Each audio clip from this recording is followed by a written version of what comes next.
কোথায় যাচ্ছ দাদু? রাজসভায় যাচ্ছি রে। তা আজ এত তাড়াতাড়ি যাচ্ছ যে? ওই যে সামনে রথযাত্রা, সেই নিয়ে মহারাজ আজ একটা আলোচনা করবেন বলেছেন। দেখো দাদু, এবারে রথের মেলা যেন খুব জাঁক করে হয়। হ্যাঁ রে বাবা, হবে।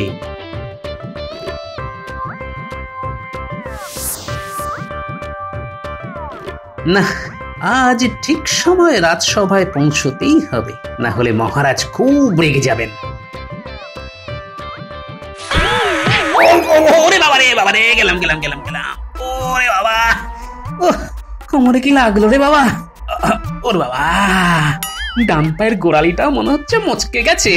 ওরে বাবা, কি টনটন করছে রে। কিন্তু কিন্তু পায়ে পা জড়িয়ে পড়লাম কি করে? বুঝতে পেরেছি, আমাকে ফেলে দেবার জন্য এটা একটা ফাঁদ। কিন্তু কিন্তু অন্তর্ঘাতটা করলো কে? না না, এখন এসব ভাবতে গেলে রাজসভায় পৌঁছতে দেরি হয়ে যাবে। যাই, খুঁড়িয়ে খুঁড়িয়ে যাই।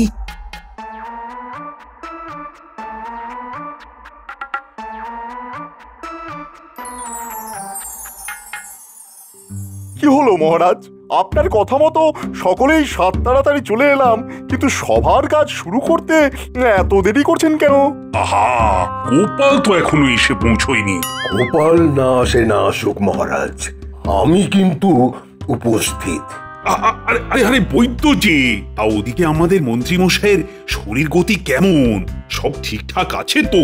হ্যাঁ মহারাজ, মন্ত্রী মশাই এখন একটু সুস্থই আছেন।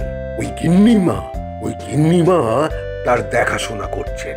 আর উনি তো আমায় বললেন যে আপনি রাজসভায় যান, ওকে দেখাশোনার করার জন্য তো আমি আছি। আর কোনো দরকার পড়লে আমি আপনাকে ঠিক ডেকে নেব। আমি প্রতিদিন ওই নিয়ম করে রাজসভায় আসার আগে একবার ওর বাড়ি গিয়ে ভালো করে পরীক্ষা করে আসব, দেখে আসব যে উনি কেমন আছেন। বাহ বৈদ্য বাহ, তুমি ধন্য হে বৈদ্য, ধন্য। আচ্ছা মহারাজ, কিন্তু গোপাল কোথায়? ওর কি আজকেও দেরি? ও আবার দেরি করবে না? দেরি করে আসবে আর এসেই জুড়ে দেবে নানান বাহানা। কোনোদিন নাকি রান্না হয়নি, কোনোদিন বাড়িতে লোক এসে গিয়েছিল। না না না না মহারাজ, গোপালের এরকম বিয়াদবি আর সহ্য করা যায় না। হ্যাঁ, ঠিক আছে, শুরু করো তাহলে রাজসভার কাজ। কিন্তু গোপালকে ছাড়াই প্রতি বছর গোপালই তো রথযাত্রায় একটা বড় ভূমিকা নেয়। যখন নিয়েছিল তখন নিয়েছিল, এবার আমরাও দেখিয়ে দেব গোপালকে ছাড়াই রথযাত্রা সুসম্পন্ন করা যায়। মহারাজ, আমি ভেবেছি এবারে রথের মেলা 10 দিন ধরে চলবে। হ্যাঁ, সেই মেলায় খাবার দাবার, শাড়ি গয়নার দোকান থাকবে। হ্যাঁ, আর হ্যাঁ, সঙ্গে থাকবে নাগরদোলা আর সার্কাস। সার্কাস?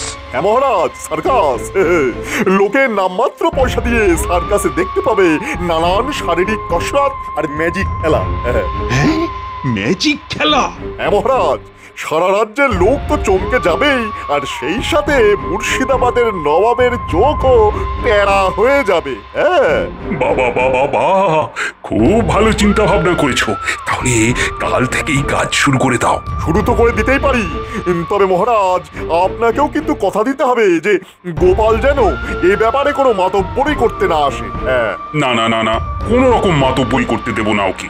ওই যে বড় মাতব্বর এসে গেছেন।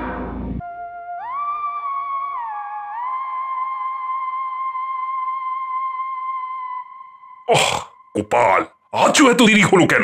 আগে মহারাজ, তাড়াতাড়ি আসছিলাম, হঠাৎ একটা দড়িতে পা জড়িয়ে গিয়ে পড়ে গেলাম মহারাজ। দেখলেন তো মহারাজ, কি বলেছিলাম? দেরি করে আসবে আর এসেই জুড়ে দেবে বাহানা। না না, বাহানা নয় মহারাজ, বিশ্বাস করুন, সত্যি পা জড়িয়ে পড়ে গিয়েছিলাম। দেখুন আমার গোড়ালিটা কেমন ফুলে গেছে। সারাটা পথ খুঁড়িয়ে খুঁড়িয়ে আসতে দেরি হয়ে গেল মহারাজ। বেশ করেছো, দেরি করেছো। নাও, এখন বেশি কথা না বাড়িয়ে চুপচাপ নিজের জায়গায় বসে পড়ো। শুনলে তো মহারাজের কথা, এবার মন্ত্রী হিসেবে আমি বলছি, কথার মাঝে একটাও কথা বলবে না। হ্যাঁ, কথা বলে সভার কাজ মোটেই নষ্ট করবে না। বলো বলো বলো মন্ত্রী, তোমার কথা বলো। বলছিলাম কি মহারাজ, এত কিছু করতে গেলে তো অনেক অর্থের প্রয়োজন হবে। বলো কত লাগবে? লাগবে তো অনেক, তবে এখন 1000টি দিলে কাজ শুরু করতে পারি। দেখছেন তো মহারাজ, গোপাল ফুট কাটছে। গোপাল, তোমায় কথা বলতে বারণ করেছি না? শোনো মন্ত্রী, গোপালের কথায় পাত্তা দিও না তো। তোমার কাজ তুমি করে যাও, আর আজই রাজসভা থেকে যাবার সময় নিয়ে যেও। যথাজ্ঞা মহারাজ।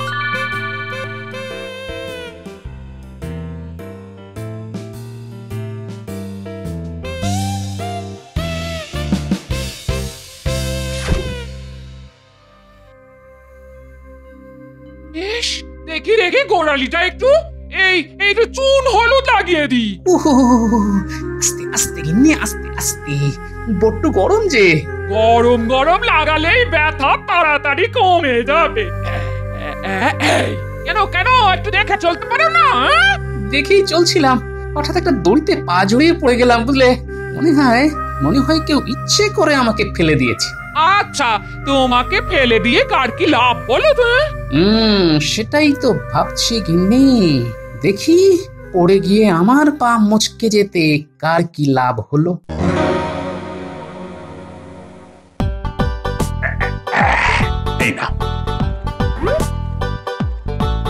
এই নাও মন্ত্রী, হাজারি আছে এতে। যাও যাও, কাজ শুরু করে দাও।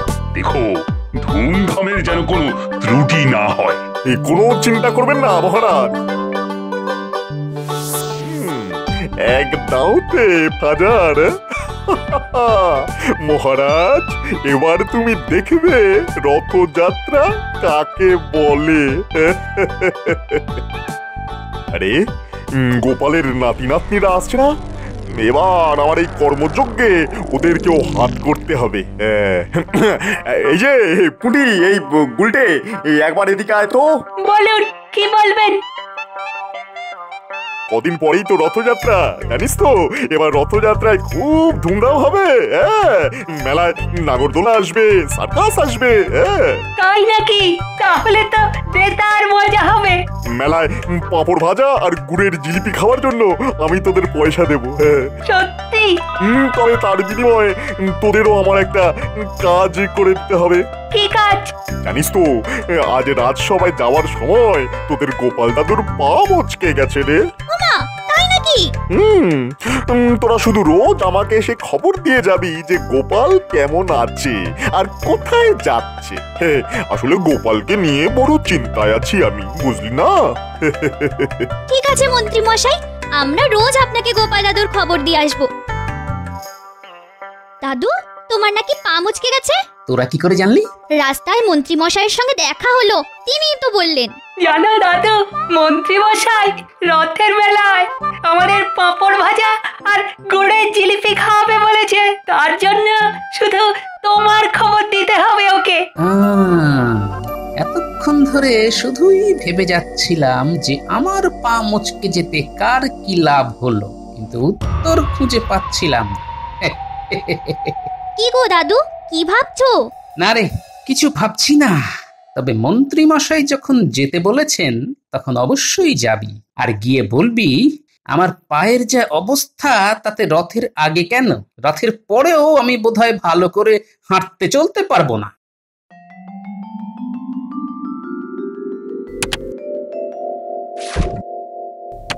আমাদের ডেকে পাঠিয়েছিলেন মন্ত্রীমশাই? হ্যাঁ, আরে একই দেখছি, এই যে ঘটা। তুই আবার কবে এলি জামাই ষষ্ঠী খেয়ে? হ্যাঁ, এই এলাম। আর আসতেই বটার মুখে শুনলাম যে আপনার নাকি একটা ছোট্ট কাজ আছে। তাই ঘটা আসতেই আপনার কাজটাও তাড়াতাড়ি করে দিলাম। বাহ বাহ, তার জন্যই তো মন্ত্রীমশাই থেকে শুরু করে আমি তোদের কাজকে এত ভরসা করি। ভরসা করি। কাজটা কিরকম করেছি বলুন? যাকে বলে ত্রুটিহীন ক্রিয়াকর্ম। হ্যাঁ, মানতেই হচ্ছে কাজটা খুব ভালো রকমই করেছিস। আমি খুব খুশি হয়েছি তোদের কাজে। তাহলে আমাদের ডান হাতে কিছু দিয়ে আমাদেরকেও খুশি করে দিন। হ্যাঁ, দেবো দেবো। এই নে, এই নে।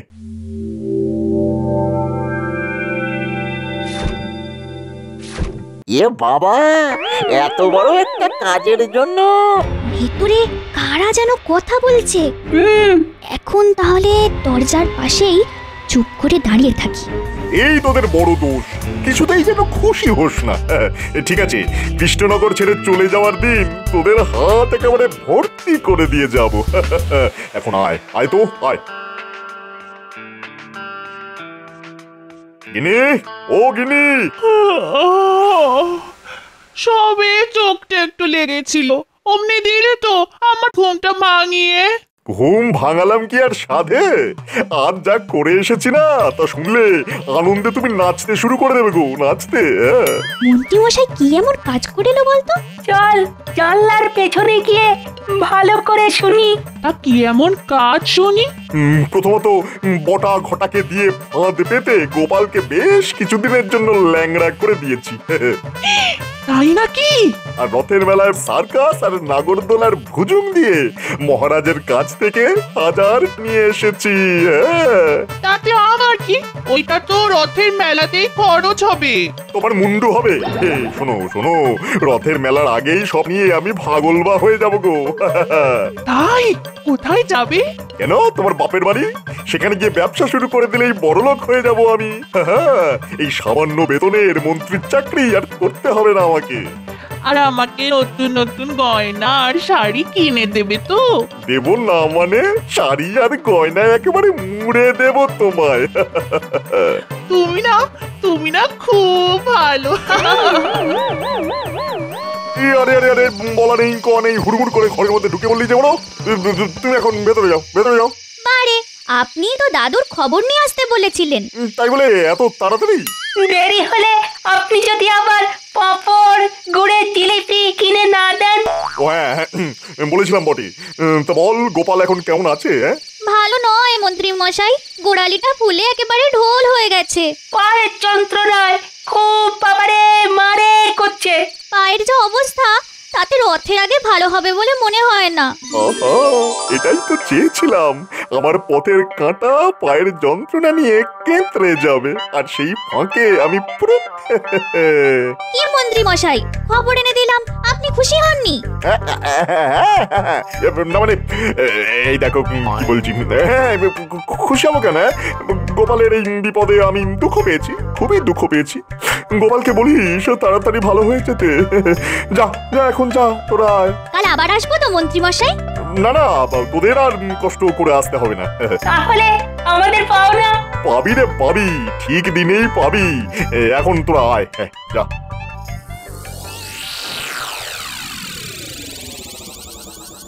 কিরে, মন্ত্রী মশাইকে আমার খবর দিয়েছিস তো? শুধু দিনই দাদু, গরমা গরম খবর এনেছি। কিরকম কিরকম শুনি? রথের মেলার জন্যে মন্ত্রী মশাই তো মহারাজের কাছ থেকে বাজার নিয়েছে। তা তো নিয়েছে, কিন্তু ওই দিয়ে রথের মেলা না করে যে মন্ত্রী মশাই পালিয়ে যাবে। পালিয়ে যাবে কোথায়? মন্ত্রী মশাইয়ের শ্বশুর বাড়ি, ওই যে সেখানে ব্যবসা করে বড় লোক হবে। বটে, মহারাজকে ঠকিয়ে ব্যবসা করাচ্ছি। মন্ত্রী মশাই, তুমি নিজেকে বড় চালাক মনে করো, তাই না? কিন্তু ওই যে কথাই আছে, অতি চালাকের গলায় দড়ি। তোমার মনে হচ্ছে তাই হল। কিন্তু মন্ত্রী মশাই পালিয়ে গেলে রথযাত্রা রথের কি হবে? আরে হবে রে বাবা, হবে হবে, সব হবে। আমজকে ঘরে বসে গেছি বটে, কিন্তু মরে তো যাইনি। তোরা এখন বাড়ি যা, আর মাঝে মধ্যে। সে আর তোমাকে বলতে হবে না দাদু, আমরা আড়ালে আবডালে ঠিক খবর এনে দেবো তোমায়। এই তো কথার মতো কথা।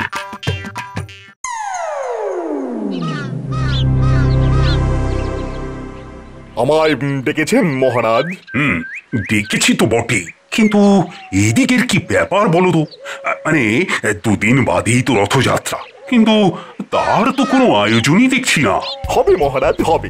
ঠিক দিনে দেখবেন মেলার মাঠে একেবারে হুশ করে সব কিছু হয়ে গেছে। মহারাজ, আমি তো আর গোপাল নেই যে ঢিকিস ঢিকিস করে কাজ করব।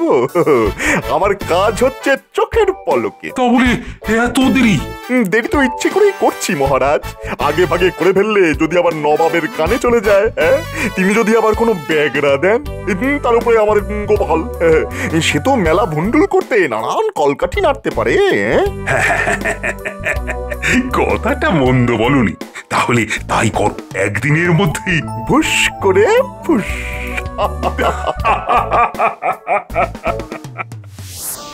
যা বলছি মন দিয়ে শোন, কাল ভোর রাতে একটা গরুর গাড়ি ডেকে নিয়ে আসবি, কেমন? কোথাও যাবেন বুঝি? হ্যাঁ, এই রাজ্য ছেড়ে চলে যাবো। এই রাজ্য ছেড়ে চলে যাওয়া মানে তো আমাদেরও ছেড়ে চলে যাওয়া। আপনি আমাদের ছেড়ে চলে গেলে আমরা যে অনাথ হয়ে যাব। তখন আমাদের কাজই বা কে দেবে? আর আর আমরা খাবোই বা কি? তোদের জন্য ভেবেছি। এই নে কিছু নে। মন্ত্রী মশাই গো, আপনি কি ভালো।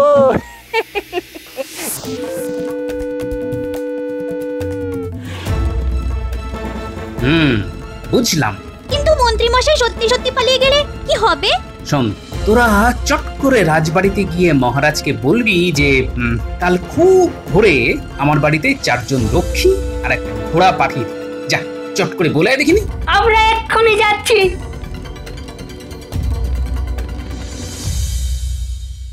কি মহারাজ, আজ বাদে কালই তো রথযাত্রা, সেই সাথে রথের মেলা। আপনার মন্ত্রীর তো কোনো উদ্যোগই চোখে পড়ছে না মহারাজ। না না না না, এসব নিয়ে কোনো চিন্তা করো না রানী। এক রাতের মধ্যেই মন্ত্রী ভুস করে ফস করে দেবে। চোখ খুলেই দেখবে নাগরদোলায় সার্কাসে মেলা একেবারে জমজমাট। কিরে, তোরা এই সময়? কাল ভোরবেলা গোপাল দাদুর বাড়িতে 4 জন রক্ষী আর একটা ঘোড়া পাঠিয়ে দিতে বলেছে। সাক্ষাৎ পা মুচকে গেছে বলে তার বাড়িতে নাকি ঘোড়া পাঠিয়ে দিতে হবে, সঙ্গে আবার রক্ষী। আয় আয়, গোপালকে গিয়ে বলে দিবি কিচ্ছু পাঠানো হবে না। যা যা, ভাগ এখান থেকে। গোপাল যা চেয়েছে সেটা পাঠিয়ে দিলেই কিন্তু ভালো করতেন মহারাজ, কারণ প্রয়োজন ছাড়া গোপাল কখনো কিছু চায় না। ওসব কারণ বুঝি না, পাবে না যখন বলেছি তখন পাবে না, ব্যাস। কিরে, বলেছিস? বললাম তো, কিন্তু মহারাজ ঘোড়া পাঠাবেন না। কেন? সেসব তো আমরা জানি না, শুধু মনে হলো তোমার ওপর মহারাজ খুব রেগে গেছেন। কিন্তু ঘোড়া না পেলে আমি তো অসহায়। ঘোড়া পায়ে মন্ত্রীকে ধরবো কি করে? ঘোড়া আর রক্ষী দুটোই তুমি পাবে গোপাল, পাবে। রানীমা, আপনি? হ্যাঁ গোপাল, আমি। মন্ত্রীর কথায় বশ হয়ে তোমাদের মহারাজ যখন ভুল করে যাচ্ছেন, তখন আমাদেরই তো সেই ভুল শুধরে দিতে হবে গোপাল, না হলে যে সারা রাজ্যের সর্বনাশ।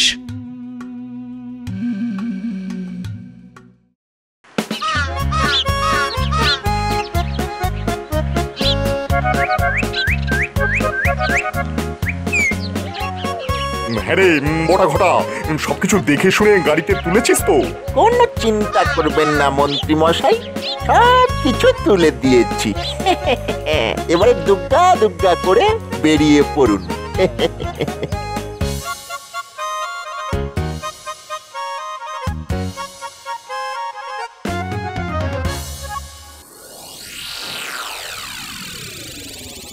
কি, আজই তো রথযাত্রা, অথচ মেলার মাঠ এখনো ফাঁকা কেন?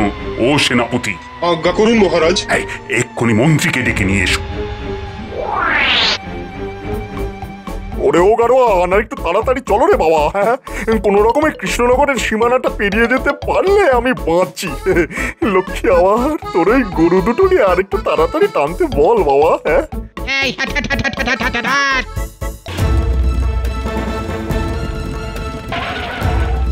মহারাজ, মন্ত্রী মশাই নেই, বাড়িতে তালা দেওয়া।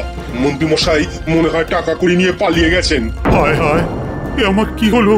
আমার টাকা কড়ি, মান সম্ভ্রম সব যে শেষ হয়ে গেল।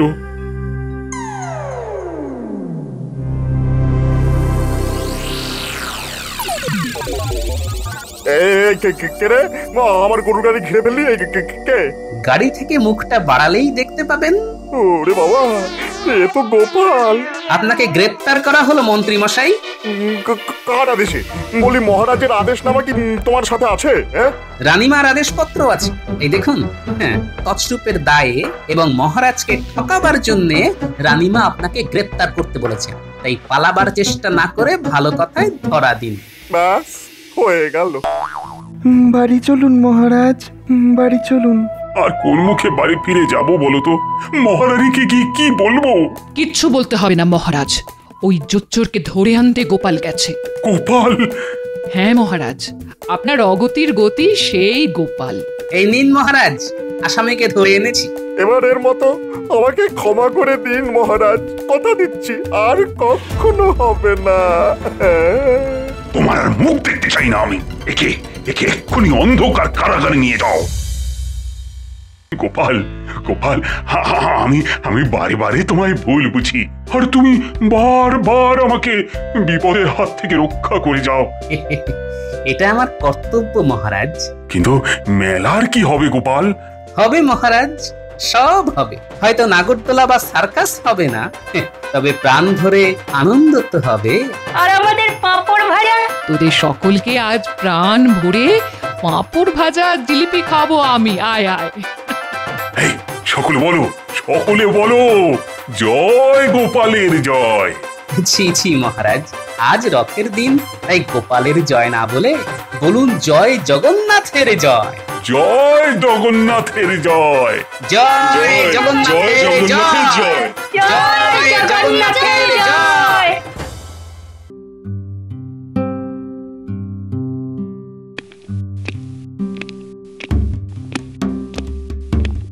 ভেতরে আসবো মহারাজ? হ্যাঁ, এসো। খুব একটা জরুরি কথা বলবো বলে এই সাত সকালেই তোমাকে ডেকে পাঠিয়েছি। কি জরুরি কথা মহারাজ? বুঝলে গোপাল, অন্যান্য বছরের তুলনায় এবার কৃষ্ণনগরে শস্যের ফলন কিন্তু বেশ কম। সে তো জানি মহারাজ, কিন্তু এর প্রতিকারের কোনো ব্যবস্থা কি তোমার জানা আছে? মানে কি করলে আমার রাজ্যে ফলন বেড়ে যাবে? দেখো, দিন দিন এ রাজ্যে লোক সংখ্যা বাড়ছে, আর লোক সংখ্যার হারে ফসলের ফলন যদি না বাড়ানো যায়, তাহলে তো আগামী দিনে রাজ্যে একেবারে খাদ্য সংকট দেখা দেবে। এটা একেবারে খাঁটি কথা বলেছেন মহারাজ। তাই বলছি, মাথা ঘামিয়ে কিছু একটা উপায় বের করো গোপাল। দেখুন মহারাজ, আমার মনে হয় আমাদের প্রতিবেশী রাজ্যগুলোর মধ্যে যে রাজ্যে এবার যথেষ্ট ফলন হয়েছে, সেই রাজ্যে গিয়ে তাদের চাষের পদ্ধতি নিজেদের চোখে দেখে এসে সেই মতো ব্যবস্থা নেওয়া দরকার। তা তেমন কোনো রাজ্যের কথা জানো নাকি তুমি? বিলক্ষণ জানি মহারাজ। বর্ধমানে পরপর কবছর খুব ভালো ফলন হয়েছে, আর তার মূলে তাদের আধুনিক সেচ ব্যবস্থা। তাই নাকি? তাহলে তো সব সরেজমিনে দেখে আসার জন্য কাউকে পাঠাতে হয়। বিজ্ঞানীকে পাঠাতে পারলে সব থেকে ভালো হতো, কিন্তু সে তো 3 মাসের ছুটি নিয়ে নিজের দেশের বাড়ি চলে গেছে। তাহলে উপায়? আমি নিজে গিয়ে দেখে আসতে পারতাম, কিন্তু মহারাজ আমি তো চাষবাসের কিছুই বুঝি না। তাই বলছি কি, আপনি ওই মন্ত্রী মশাইকেই না হয় পাঠান। মন্ত্রী? কথাটা খুব একটা খারাপ বলনি বটে। তাহলে আজই রাজসভায় গিয়ে মন্ত্রীকে এই বিষয়ে আমার আদেশের কথা জানিয়ে দেব। সেটাই ভালো হবে মহারাজ। আমি তাহলে এখন আসি মহারাজ। হ্যাঁ, এসো। কই গো গিন্নি, কোথায় গেলে গো? বলো, কি বলবে বলো। তাড়াতাড়ি নাকে মুখে গুঁজে আজ একেবারে সময় মতো রাজসভায় পৌঁছতে হবে। তাহলে পুকুরে গিয়ে ডুব দিয়ে এসো, তার মধ্যে আমার মাছের ঝাল হয়ে যাবে। যাও। তাহলে মন্ত্রী, তুমি বর্ধমান যেতে রাজি তো? এই গরমে বর্ধমান? আচ্ছা, অন্য কাউকে পাঠালে হয় না? আমি যখন তোমায় যেতে বলছি, তখন তোমাকেই যেতে হবে। আর যেতে হবে অতি সাধারণ পোশাকে, নিজের পরিচয় গোপন করে। সে কি, বর্ধমান রাজ্যে যাব আর রাজার আতিথেয়তা গ্রহণ করব না? না, করবেন না। কারণ আপনার পরিচয় পেয়ে বর্ধমান রাজা হয়তো আপনাকে খাতির করবেন, কিন্তু উন্নত সেচ ব্যবস্থার ব্যাপারে কিছুই বলতে বা দেখাতে রাজি হবেন না। গোপাল কিন্তু এটা একেবারে খাঁটি কথা বলেছে মহারাজ। কারণ ওই বর্ধমান রাজা হয়তো চাইবেন না তার উন্নত সেচ ব্যবস্থা আমরা জেনে যাই। দেখেছো, মাথা মোটা সেনাপতিটাও কেমন পেট মোটা গোপালের তালে তাল বাজাচ্ছে। ঠিক আছে মহারাজ, যাব না, কাল সকালেই বেরিয়ে পড়বে।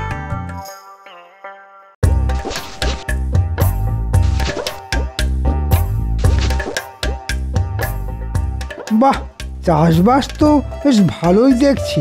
এবার এদের জলসেচের ব্যবস্থাটা দেখতে হবে।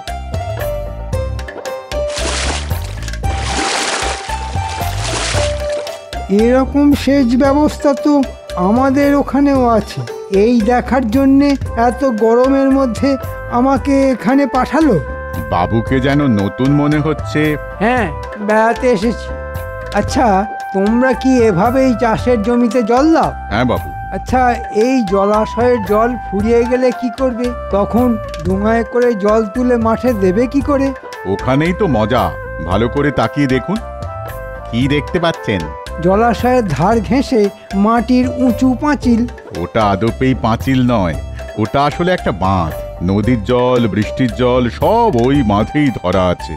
জলাশয়ের জল ফুরিয়ে গেলে আমরা ওই বাঁধের একটুখানি অংশ কেটে নিয়ে জলাশয়ে জল ঢুকিয়ে আবার কাটা অংশ বন্ধ করে দিই।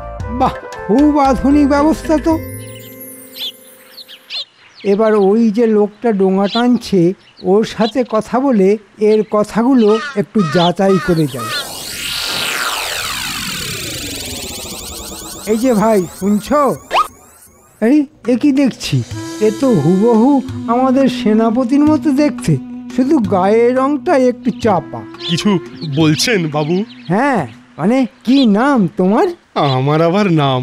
আমি হলাম এই জমির ক্ষেত মজুর। তবে বাবা মায়ে একটা নাম দিয়েছিল বটে, নিত্যানন্দ। নেতাই নামেই সকলে আমায় ডাকে। তা নেতাই, এই জমিতে কাজ করে দিনে কত মজুরি পাও? আগে আগে মালিক আমায় খাওয়া পড়া দেয়, আর মাসে 2 টাকা বেতন। হ্যাঁ। এতে চলে তোমার? চলে কি আর বাবু, চলে না। তবে তবে একলা মানুষ তো, তাই কোনো মতে দিন কেটে যায় আর কি। আচ্ছা, খাওয়া পড়া ছাড়াও আমি যদি তোমায় মাসে 25 টাকা বেতন দিই, তাহলে আমার কাছে কাজ করবে? গরিব মানুষের সাথে কেন তামাশা করছেন বাবু? হ্যাঁ, তামাশা নয়, একেবারে সত্যি কথা। রাজি থাকলে এক বস্ত্রে এক্ষুনি চলো আমার সাথে। খাওয়া পড়া সমেত মাসে 25 টাকা বেতন পেলে আমি রাজি বাবু। হ্যাঁ, রাজি রাজি। এখন কদিন তুমি আমার বাড়িতেই থাকবে, কদিন বাদে অন্য বাড়িতে তোমায় পৌঁছে দেবো। আমায় এখন কি কাজ করতে হবে বাবু? কিচ্ছু নয়, শুধু খাবে দাবে, আয়েশ করবে, আর দুবেলা ভালো করে গায়ে পাতিলেবুর রস মাখবে, আর তারপর সাবান মেখে চান করবে। কেন বাবু? তোমার গায়ের রংটা বেশ চাপা, 2-1 দিনের মধ্যেই ফর্সা হতে হবে তোমার। ঠিক আছে বাবু, চেষ্টা করব। রাত হয়েছে, এখন খেয়ে দিয়ে শুয়ে পড়ো। তবে একটা কথা, যতদিন এ বাড়িতে থাকবে ততদিন কিন্তু বাড়ির বাইরে বেরোবে না, এমনকি জানলাতেও দাঁড়াবে না। ঠিক আছে বাবু, ঠিক আছে। আপনি যা বলছেন তাই করব। এখন এখানে অপেক্ষা করো, আমি তোমার খাবারের ব্যবস্থা দেখি। কোন আপদকে নিয়ে এলে বলো তো? আপদ বলো না, আপদ বলো না, বলো আমার ভাগ্য দেবতা। তোমার কথার মাথা মুন্ডু কিছুই বুঝতে পারছি না। লোকটাকে একেবারে হুবহু আমাদের সেনাপতির মতো দেখতে। বুঝতে পেরেছি, বুঝতে পেরেছি। আবার কোনো দুষ্টু বুদ্ধি ভর করেছে তোমার মাথায়। তবে দেখো, প্রতিবারের মতো এবারও আবার ভরা ডুবি না হয় তোমার। সব সময় কুকথা বলো না তো। যাও, এখন ঘরে গিয়ে ঘন করে একবার পায়েস বানিয়ে ফেলো তো, আমি চট করে একটু ঘুরে আসছি।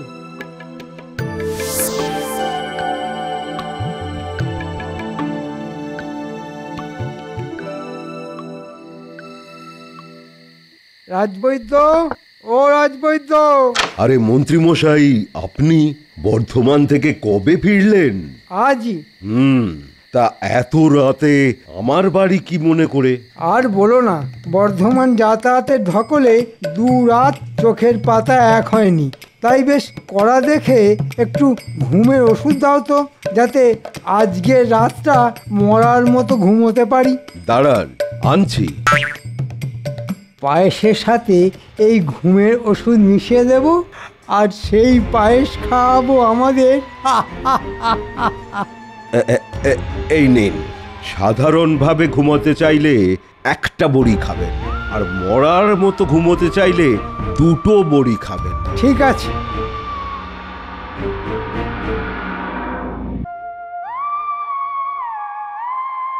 সেনাপতি, ও সেনাপতি, ঘুমিয়ে পড়েছো নাকি? যাই যাই। আরে মন্ত্রীমশাই যে বর্ধমান থেকে ফিরে এসেছেন? হ্যাঁ গো, এই একটু আগেই ফিরে এসেছি। তা এত রাতে আমার বাড়িতে? বুঝলে ভাই, বর্ধমানের একটা মিষ্টির দোকান থেকে পায়েস কিনে খেলাম। আহা, কি তার স্বাদ! তা সেই গল্প শোনাবার জন্যই বুঝি এত রাতে আমার বাড়িতে ছুটে এসেছেন? না না, গল্প শোনাতে ছুটে আসেনি। আসলে তোমাকে আমি একটু বেশি ভালোবাসি তো, তাই তোমার জন্য এক বাটি নিয়ে এসেছি। এই নাও, তুমি আর তোমার বউ খেও। কদিন হলো আমার বউ বাপের বাড়ি গেছে। আহা, তাহলে তো ময়দান ফাঁকা। তাই নাকি? বাপের বাড়ি? তাহলে তুমি একলাই খেও, তবে এখনই খেয়ে নিও, নাহলে আবার খারাপ হয়ে যাবে। ঠিক আছে ঠিক আছে, এখনই খেয়ে নেব। আমি তাহলে এখন আসি ভাই। হ্যাঁ হ্যাঁ, আসুন আসুন। আহা, কি ভালো খেতে! ওফ!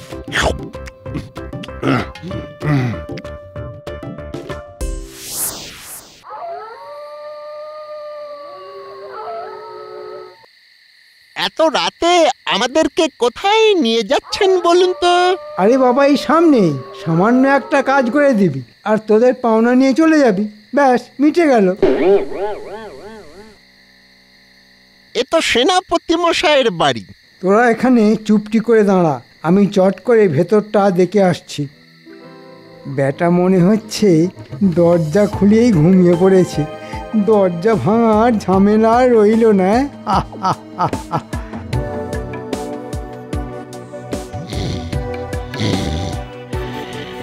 ব্যাটা তো দেখছি ঘুমিয়ে কাদা। সেনাপতি, ও সেনাপতি, সেনাপতি! মরার মতো ঘুমোচ্ছে। বাহ, ওষুধে জবর কাজ হয়েছে দেখছি। আয় আয় বটা ঘটা, আয়। সেনাপতি ব্যাটাকে চ্যাংদোলা করে তুলে মন্দিরে নিয়ে চল। তারপর ওখানে গিয়ে ব্যাটার হাত পা বেঁধে ফেলতে হবে। দাঁড়া, সেনাপতির কিছু পোশাক সঙ্গে করে নিয়ে নি, এগুলো কাজে লাগবে। চল ব্যাটাকে চ্যাংদোলা কর। বাপরে, যেমন গতর আর আর তেমন ওজন। ও দেখুন বাবু, দেখুন আপনার দেওয়া এই পোশাকে আমাকে কেমন মানিয়েছে। খুব ভালো, তবে এখন থেকে আর আমাকে বাবু বলবে না, বলবে মন্ত্রী মশাই। মন্ত্রী মশাই বলবো? হ্যাঁ, মন্ত্রী মশাই। আর এখন থেকে তুমি হচ্ছ কৃষ্ণনগরের সেনাপতি। সেনাপতি? কিন্তু কিন্তু আমি তো যুদ্ধ জানি না। ওসব জানতে হবে না, শুধু আমি যা যা বলবো তাই করবে। আর আমাদের রাজসভায় গোপাল বলে একটা টেকো বজ্জাত আছে, তার সঙ্গে একটাও কথা বলবে না। এরপর আমি তোমাকে ধীরে ধীরে সব কিছু শিখিয়ে দেব। চলো, তোমাকে এখন তোমার নিজের বাড়ি নিয়ে যাব। আমি রাজসভায় যাব না? যাবে, তবে কদিন পর। এর মধ্যে তোমায় সব কিছু শিখে বুঝে নিতে হবে। শোনো, এখন তোমায় কিছু বলবো, যা তুমি মন দিয়ে শুনবে আর সেই মতো কাজ করে যাবে। কি বুঝতে পেরেছো তো?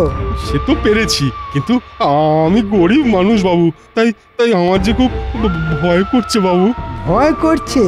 হ্যাঁ, শুনলে মুখ্য চাষা, ভয়কে জয় করতে শেখো। এখন চলো, তোমাকে আসল সেনাপতির বাড়ি রেখে আসি।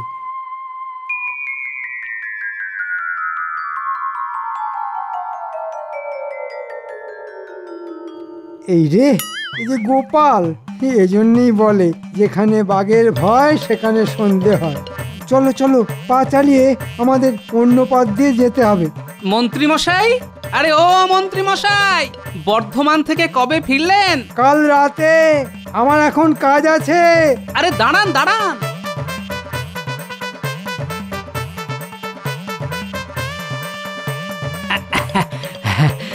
বুঝলেন মন্ত্রী মশাই, বাজারে না আজ প্রচুর মাছ উঠেছে। এই দেখুন দেখুন দেখুন, খুব সস্তায় পাওয়া যাচ্ছে। এই দেখুন, গোটা একটা কিনে ফেললাম, যান আপনিও গিয়ে কিনে আনুন। বিটকেল বুড়ো, তোমার কপালে আগুন। আমার এখন সেনাপতির সঙ্গে অন্য কাজ আছে।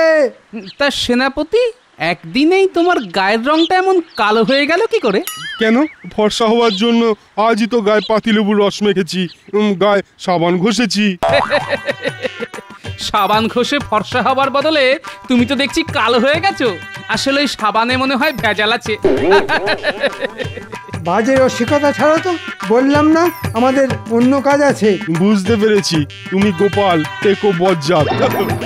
সেনাপতি, তুমিও কাজের সময় বাজে রসিকতা শুরু করলে।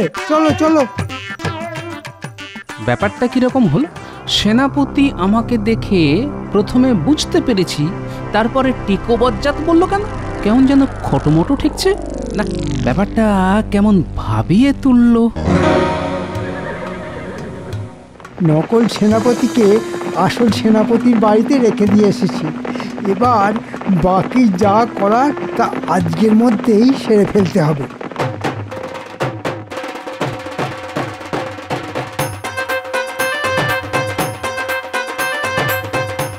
দেখ দেখ কি সুন্দর একটা চন্দনা পাখি। তাই তো, কি সুন্দর দেখতে। দাঁড়া, ওটাকে ধরবো। যা, উড়ে পালালো যে। পালিয়ে যাবে কোথায়? ধরবো যখন বলেছি তখন ঠিক ধরবো। চল না, চল।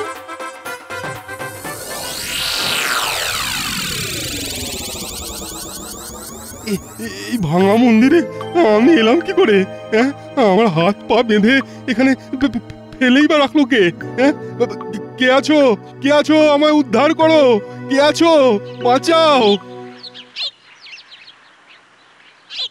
যা, এ তো আবার পালালো। ছেড়ে দে গুলটে, ওকে ধরা তোর কর্ম নয়। কে কোথায় আছো? আমায় উদ্ধার করো, দয়া করে উদ্ধার করো আমায়। মন্দিরের ভেতর থেকে কার যেন গলার আওয়াজ ভেসে আসছে না? চল তো দেখি। এ কি সেনাপতি মশাই, আপনি এখানে? আমার হাত পায়ের বাঁধন খুলে দে পুঁটি। কিন্তু আপনার এই অবস্থা কে করলো? মনে হচ্ছে মন্ত্রী মশাই। দাঁড়ান দাঁড়ান, আমরা আপনার বাঁধন খুলে দিচ্ছি। গুলটে, এক ছুটতে গিয়ে গোপাল দাদুকে ডেকে নিয়ে আয়।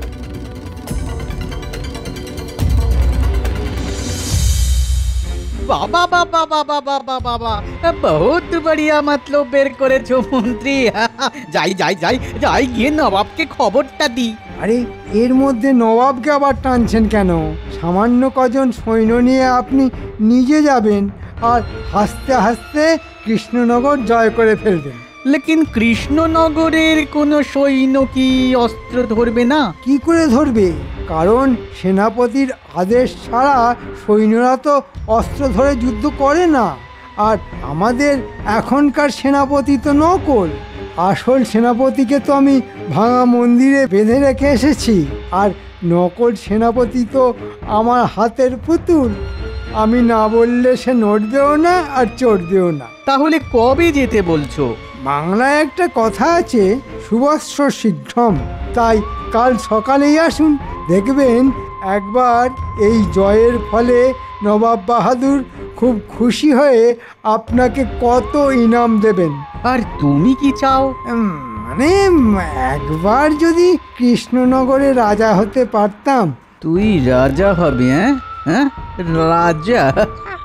আরে বেটা, তাহলে আমি আছি কি করতে? ঠিক ঠিক আছে, ঠিক আছে, তোমাকেই রাজা করে দেবো। হ্যাঁ,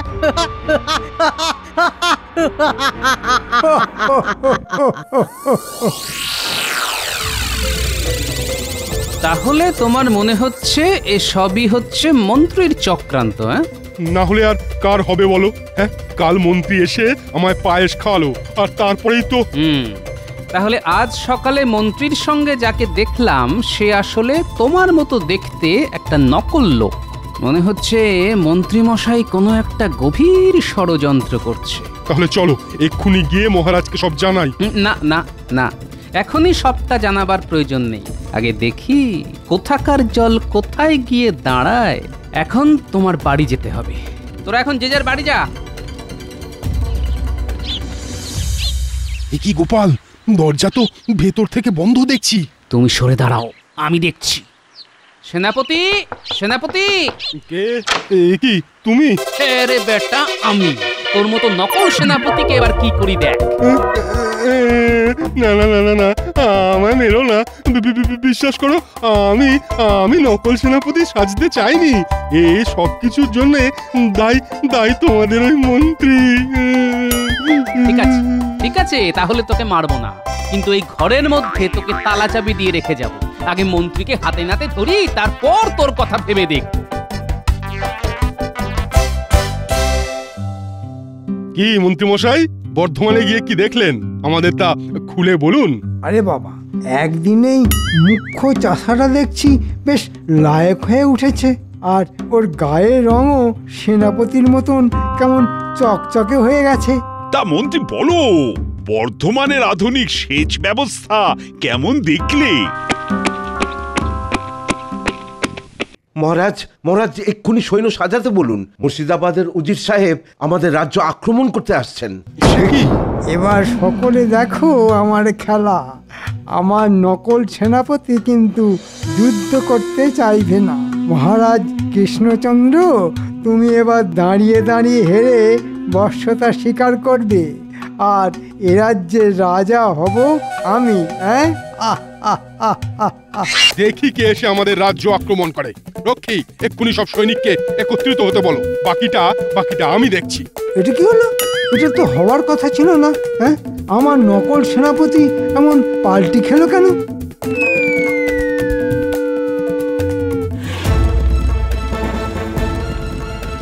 এই যে কৃষ্ণচন্দ্র, হ্যাঁ, হয় আমার সঙ্গে যুদ্ধ করো, না হলে আমার হাতে ধরা দাও। এসবের মানে কি? খুব সোজা, তোমার এই রাজ্যটা আমি দখল করতে চাই। কিন্তু এ তো অন্যায়। আক্রমণ! প্রতি আক্রমণ! আরে এই মুখ্য চাষা, তোকে এসব পাকামি করতে কে বলেছে? আমি মুখ্য চাষা নই, আমি হলাম আসল সেনাপতি। আর আপনার ওই সাজানো নকল সেনাপতিকে গোপাল আমার বাড়িতে তালা বন্ধ করে রেখে দিয়ে এসেছে। হ্যাঁ, এইসব কি শুনছি মন্ত্রী? হ্যাঁ মহারাজ, সবটাই আমাদের ষড়যন্ত্রী মশাইয়ের ষড়যন্ত্র। এতগুলো সৈনিকের সামনে আমার এই সামান্য কটা সৈনিক কি করবে? ওরে সকলে পালা পালা পালা পালা পালা পালা পালা পালা পালা সব পালা। মন্ত্রীকে না, আজ আমি নিজের হাতে কাটবো। ওজি সাহেব, আমাকে সঙ্গে করে নিয়ে যান, সঙ্গে করে নিয়ে যান। ভাগবে এখন। ওরে বাবা, এখন আমি কি করব? আমি এখন কোন দিকে যাব? আপনি এখন কাটা ঘুড়ির মতো শুধু লাট খাবেন, না ঘরকা না ঘাটকা। তোদের কোনো চিন্তা নেই, যতদিন না জল নামে তোরা সবাই আমাদের কাছে থাকবি। কি বলো গিন্নি? তুমি ঠিক বলেছ গো, আমাদের বুড়ো বুড়ির সংসার, তোরা থাকলে তো আমাদের ভালো রে। এই শোনো, তুমি এক কাজ করো, ওদের বাবা মাকেও এখানে থাকতে বলো। হ্যাঁ ঠিক আছে, তুমি আগে এদের খাওয়ার ব্যবস্থা করো, এদের পেট ভরে খাওয়াও। আচ্ছা তোরা কি রে, হ্যাঁ, বানের জলে ঠায় বসে আছিস, একবার এই দাদুর কথা তোদের মনে পড়লো না? ঠিক বলেছ, আমাকে তো দিদা ডাকিস, কত বায়না করিস, আর যখন সত্যিকারের প্রয়োজন তখন খবর দিই না। ও তোদের বাবা মা ভেবেছে দাদুর ছোট ঘর, দাদু দিদার কষ্ট হবে। ওরে সব সময় মনে রাখবি, যদি হই সুজন, তেঁতুল পাতায় নজন। আমাদের ভুল হয়ে গেছে দাদু। সত্যি গোপাল দাদু, আমাদের বাবা মা তাই ভেবেছিল। আমরা বলেছিলাম চলো সবাই দাদু আর দিদার কাছে। আহা, কাঁদিস না তোরা, এই যে সত্যিটা বলে দিলি, ব্যাস সব মিটে গেল। হ্যাঁ গিনি, তুমি এদের ভালো করে খেতে দাও, আমি একবার রাজসভাতে যাই, গিয়ে সব কথা বলি। তোরা লক্ষ্মী হয়ে থাকিস, আমি ফেরার পথে তোদের বাবা মায়ের সাথে দেখা করে আসবো, কেমন? পারলে ওদের নিয়ে এসো, বলবে আমি দেখেছি। আমাকে ওরা সবাই খুব মানি করে, ভয় করে, দেখবে ঠিক সুর করে চলে আসবে। আচ্ছা আচ্ছা, ওদের তোমার নাম করেই বলবো। আমি এখন আসি। হ্যাঁ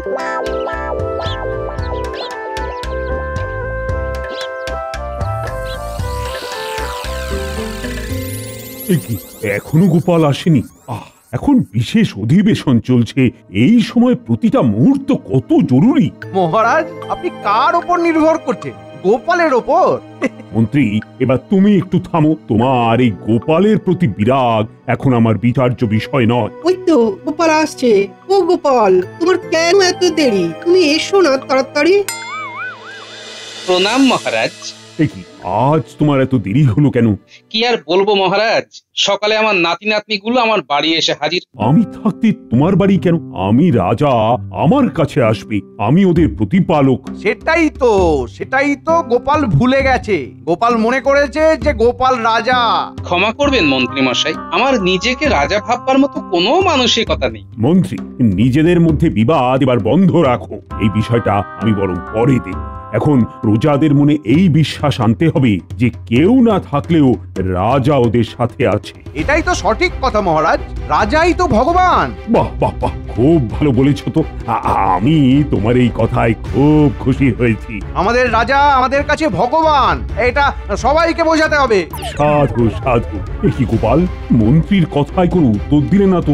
তুমি কি মন্ত্রীর কথার সঙ্গে একমত নও? না মহারাজ, আমার কাছে রাজা প্রজাদের প্রতিনিধি, রাজা ভগবান নন। আর প্রজাদের প্রতিনিধি হওয়াটা খুবই গৌরবের বলে আমি মনে করি। গোপাল, তুমি কি বলছো তুমি বুঝতে পারছো তো? মন্ত্রী, তুমি ঘোষণা করে দাও, মহারাজ প্রজাদের স্বার্থে তার কোষাগার উন্মুক্ত করে দিয়েছেন। এটাকে আত্মপ্রচার বলে মহারাজ।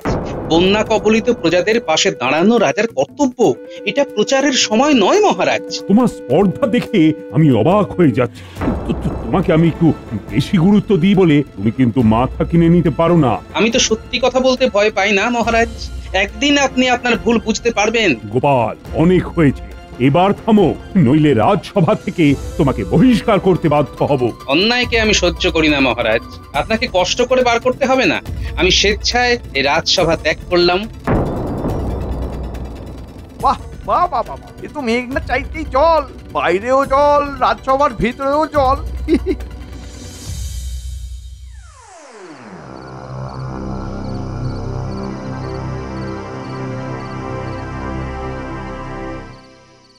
মহারাজ, কিছু বলবে রানী? হ্যাঁ মহারাজ, গোপাল আপনার রাজসভা থেকে চলে গেছে। ও চলে যায়নি, আমি ওকে বহিষ্কার করেছি। তর্ক করব না। আমার কাছে খবর ছিল যে গোপাল আপনার কোনো কথাই একটু বিচলিত হয়ে রাজসভা ত্যাগ করে। আপনি বলছেন অন্য কথা। আপনি যখন বলছেন তখন মহারাজ আপনার কথাটা সত্যি বলেই ধরবো। আচ্ছা, গোপালকে আমরা বোধহয় একটু বেশি প্রশ্রয় দিচ্ছি। কিসের প্রশ্রয় মহারাজ? ভালোবাসা আপনার কাছে প্রশ্রয় কবে থেকে হলো? আপনি কি গোপালকে ভালোবাসেন না? আমার মুখের ওপর যে কথা বলে তাকে আমি মোটেই ভালোবাসি না। আর সে যদি আমার অধীনস্থ কর্মচারী হয় তবে তো আর কথাই নেই। পুরো বিষয়টা আমি শুনেছি মহারাজ। আমার মনে হয় গোপাল যেটা বলেছে সেটা ঠিক। প্রাণে আত্মপ্রচার ভালো না মহারাজ। রানী, তুমি কি বলছো? আমি রাজা, আমার প্রজারা আমাকে সর্বশক্তিমান মানে, এটা বলা আত্মপ্রচার? যে জেগে ঘুমোয় তার ঘুম ভাঙানো আমার কাজ নয় মহারাজ। একটু কটু সত্য কথা বললাম, ক্ষমা করবেন।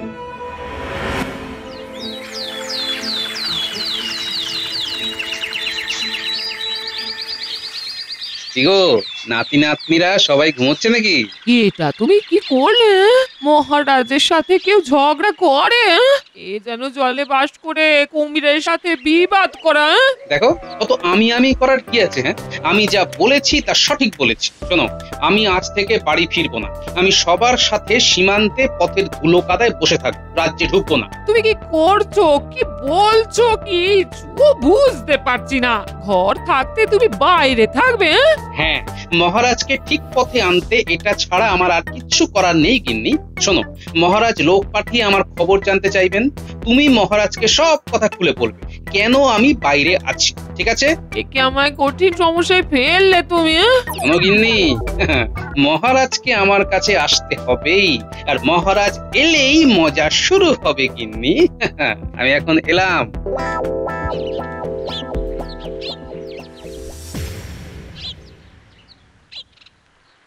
রাজ্যের কোনায় কোনায় আপনার কথা পৌঁছে গেছে মহারাজ। আচ্ছা, আমার কি ভাবনাতে কোনো ভুল ছিল?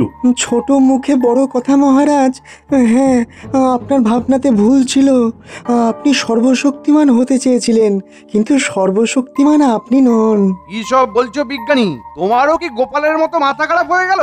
এই জন্যই বলি বেশি পড়াশুনো করো না, চুলদারির সাথে সাথে বুদ্ধিটাও তাড়াতাড়ি পেকে যায়, বেশি পাকলে আবার পচন ধরে। আমি একদম সুস্থ ও স্বাভাবিক।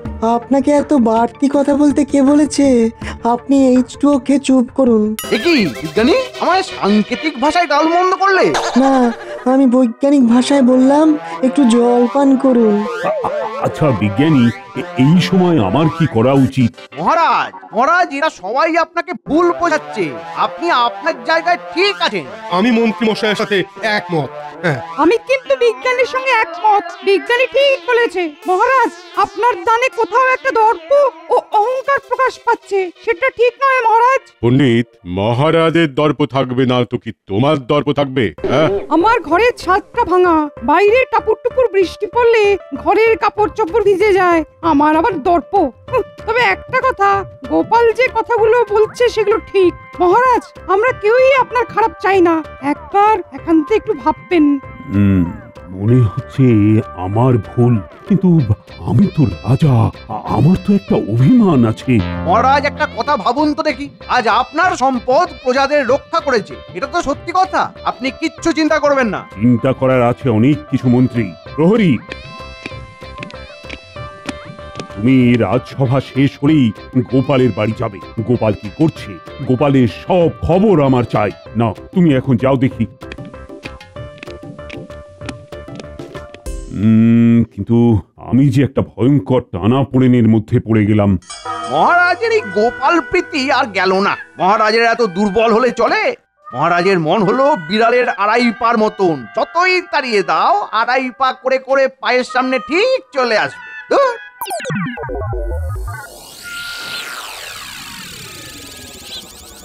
মহারাজ গোপাল দাদার খবর জানতে চাইছেন। খবর জেনে আর কি হবে? উনি কি আর ঘরে আছেন? সে কি, গোপাল দাদা কোথায় গেছে? ওই যেখানে আমাদের বাবা মা আর সব লোকেরা বসে আছে সেখানে, ওই খোলা মাঠে জলকাদার মধ্যে। আমাদের রাজ্যের সীমান্তে সবার সাথে আমাদের গোপাল দাদু আছে। গোপাল দাদুরা খুব কষ্টে আছে। আমাদের বাবা মায়েরা খুব কষ্টে আছে। তুমি গিয়ে মহারাজকে সব বলে দিও প্রহরী কাকা। আমাদের গোপাল দাদু আর ওখানে যারা রয়েছে তাদের সবার জন্য খুব কষ্ট হচ্ছে। আমি মহারাজকে গিয়ে সব জানাবো। আমি এখন আসি।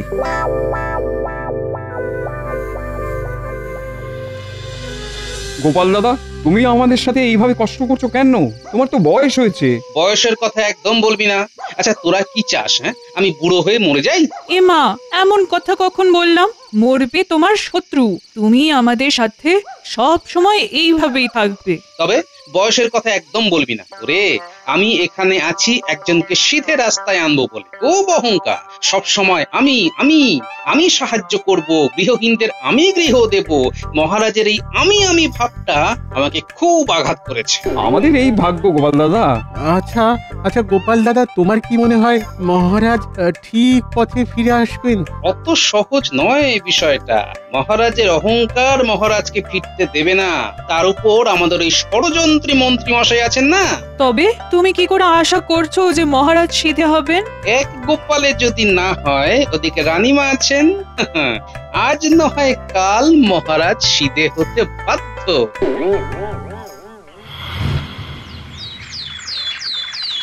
মন্ত্রী, তুমি একবার সীমান্তে গিয়ে গোপালের সাথে দেখা করো। এই আমাকেই আবার আমার ওই পথের কাটার সাথে কথা বলতে হবে। ওহ, ভালো লাগে না।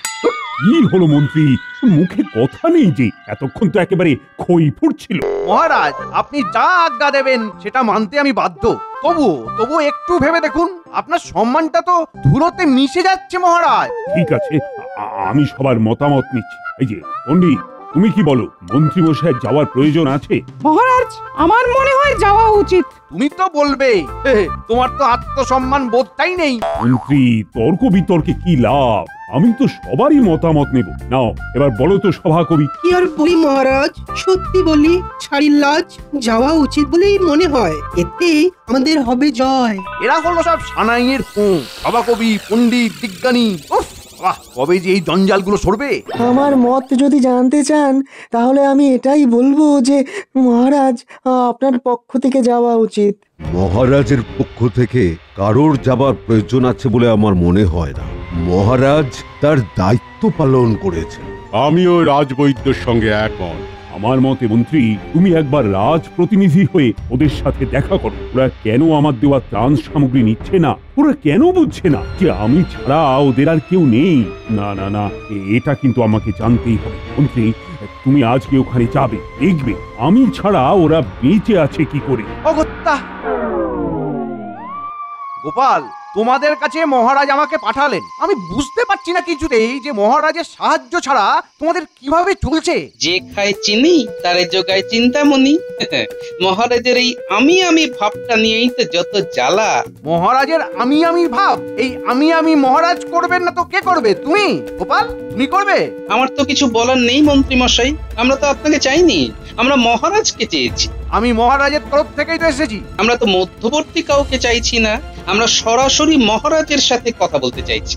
আমরা সবাই আমাদের এই দুর্দশাতে লড়াই করে বেঁচে আছি, আমরা কারো দয়াতে বেঁচে নেই, এটাই মহারাজকে আমরা বলতে চেয়েছি। আপনি কি এই কথাই বলবেন? গোপাল একটা কথাই বলেছে, লড়াই করে বাঁচতে হয়। ঠিক আছে ঠিক আছে, আমি এই কথাই মহারাজকে গিয়ে বলবো।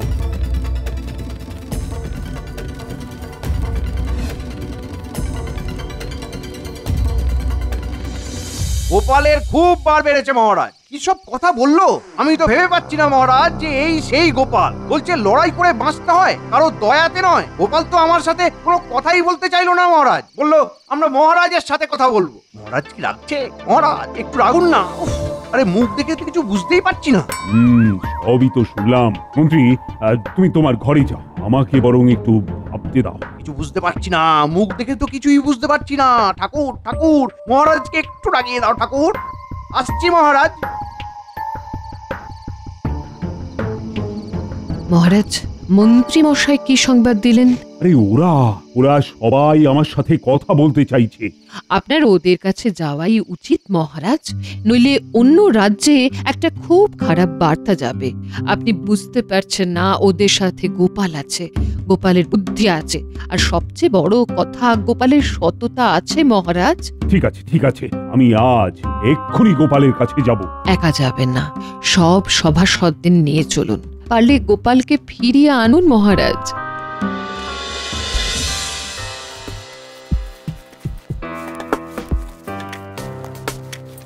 গোপাল দাদা, তুমি কি বিশ্বাস করো রাজামশাই আসবেন? আসবেন? কি করে এত নিশ্চিন্ত হচ্ছ গোপাল দাদা? তোমরা বুঝতে পারছো না, আমি তোমাদের সাথে আছি, রাজসভা থেকে চলে এসেছি। এতে করে বাইরের রাজ্যে একটা বাজে ভাবমূর্তি যাচ্ছে। ওই তো মহারাজ আসছেন। প্রণাম মহারাজ। আমার আশ্রয়ে চলো গোপাল। যেতে পারি মহারাজ, কিন্তু আমার 4টি শর্ত আছে। শর্ত আমার কাছে? এখানে তো আপনি ছাড়া আর কেউ নেই মহারাজ। বেশ, বলো তোমার কি শর্ত। তবে খুব মন দিয়ে শুনুন মহারাজ। আমার প্রথম শর্ত, আমি আপনার আশ্রয়ে যাব, কিন্তু আপনি শুতে পারবেন না। আমি আপনার সামনে শোবার সময় শোবো, আর আপনি জেগে থাকবেন। মহারাজ, এ তো রীতিমতো অপমান। ছি গোপাল, ছি। মহারাজকে আর কত নিচে নামাবে? মহারাজ আপনি একবার আদেশ দিন, আমি গোপালের কি অবস্থা করি সেটা দেখুন। তা তোমার দ্বিতীয় শর্ত শুনি। আমি আপনার আশ্রয়ে যাব, শরীরের নিয়ম অনুযায়ী আপনার খিদে পাবে, আমারও খিদে পাবে। আমার দ্বিতীয় শর্ত অনুযায়ী খিদে পেলেও আপনি কিচ্ছু খেতে পারবেন না, আপনার সামনে আমি খাবো। মানে তোমার খিদে পেলে তুমি খাবে, আর আমার খিদে পেলে আমি খেতে পারবো না? এটা কি ধরনের শর্ত? রাখা না রাখাটা আপনার হাতে মহারাজ। আপনি শর্ত শুনতে চেয়েছিলেন, তাই আমি আপনাকে শর্ত শুনিয়েছি। তার তৃতীয় শর্ত শুনতে কি আপনি আগ্রহী মহারাজ। উফ, গোপাল, তুমি একটি প্রতিভাবান। কিভাবে মহারাজকে যে তুমি উপযুক্ত জবাব দিচ্ছ। চালিয়ে যাও, চালিয়ে যাও, ভাঙো অহংকার মহারাজের। দুটো শর্ত যখন শুনেছি তখন আর দুটো শুনতে কোনো আপত্তি নেই গোপাল। শুধু শুনে যাবেন? এ তো মনে হচ্ছে আপনি এক কানে শুনবেন আর এক কান দিয়ে বার করে দেবেন। আমি অহেতুক কথা বলতে অপারগ মহারাজ। আপনি একবার শুধু হুকুম দিন মহারাজ, তারপর দেখুন গোপালকে অবস্থার আমি করি। ও ঠাকুর ঠাকুর করে লেগে যাক লড়াই। ও ঠাকুর, মুখ তুলে তাকাও, বাতাসা উৎসর্গ করব, নকুলদানা বিছিয়ে দেবো ঠাকুর। এবার তোমার তৃতীয় শর্ত বলো। তাহলে আমি কি বুঝবো আপনি আমার শর্তে রাজি? আমি রাজা হিসেবে তোমার কাছে আদেশ করছি, আমি তোমার তৃতীয় শর্ত শুনতে চাই এবং তুমি তা বলতেও বাধ্য। না মহারাজ, আমি বলতে বাধ্য নই। আপনি জোর করে পাখিকে গান গাওয়াতে পারবেন? হাওয়ার দিক পরিবর্তন করতে জোর করে? তেমনি আমাকেও পারবেন না মহারাজ। যদি আমার শর্ত শুনতে চান তবে আমাকে কথা দিতে হবে আমার শর্ত মানবেন। ঠাকুর কথা রাখবে মনে হচ্ছে, বাতাসা কিনতে হবে। শর্ত যদি না শুনি তবে কি করে বুঝবো গোপাল? আমি আদেশ করছি না, শুনতে চাইছি। মহারাজ, আমার তৃতীয় শর্ত হলো আপনি কোনো দামি পোশাক পরতে পারবেন না। আপনি সাধারণ পোশাকে থাকবেন, আমি দামি পোশাক পরব। এই কি উল্টো পাল্টা কথা বলছো গোপাল? আচ্ছা, তুমি কি পাগল হয়ে গেলে? তুমি বুঝতে পারছো তুমি আমাকে কতখানি অপমান করছো?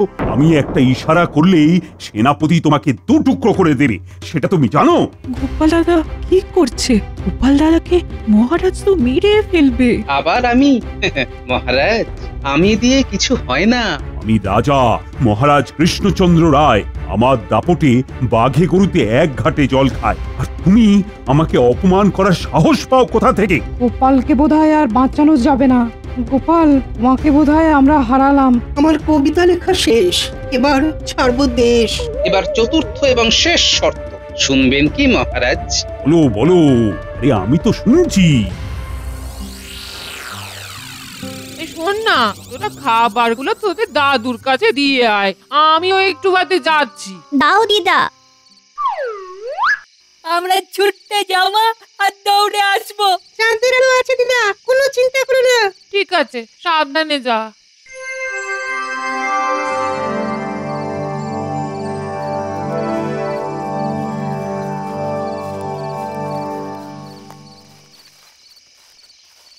মহারাজ, আমার শেষ শর্ত হলো আমি যেখানে যেখানে যাব মহারাজ, আপনাকেও সেখানে সেখানে যেতে হবে। আমার সব শর্ত আপনার কাছে রাখলাম, এবার আপনি কি করবেন সেটা আপনার উপর ছাড়লাম।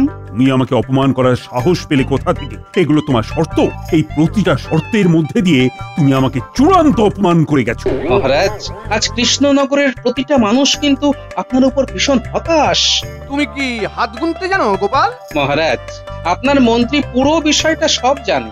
মন্ত্রী মশাইয়ের শুধু একটাই চিন্তা, আমাকে কি করে ভাগানো যায়। ঠিক আছে, আমি তাতে কিছু মনে করিনি, কিন্তু মহারাজ, আমার কাছে আমার রাজ্য কৃষ্ণনগরের সুনাম অনেক বেশি দরকার, তারপর আপনার। আমার সুনাম যদি তোমার এত বেশি চিন্তার হতো তাহলে তুমি আমার কাছে এই শর্তগুলো রাখতে না। মহারাজ, এবার আপনাকে শর্তগুলো একটু ব্যাখ্যা করি। আমি এই খোলা আকাশের নিচে শুয়ে ঘুমোই এবং নিশ্চিন্তে ঘুমোই। যার আশ্রয়ে আমি আর আমার সাথীরা আছি তিনি কিন্তু ঘুমোন না। মানে তুমি কার আশ্রয়ে আছো? সর্বশক্তিমান যার নির্দেশে রাত দিন হয় তারই আশ্রয়ে আছি। তিনি নিজে ঘুমোন না, কিন্তু আমি ঘুমোই। তিনি নিজে কিছু খান না, কিন্তু আমি খাই। এরা সবাই খায়। ওই দেখুন মহারাজ, খাবার নিয়ে আমার বানর সেনা চলে এসেছে।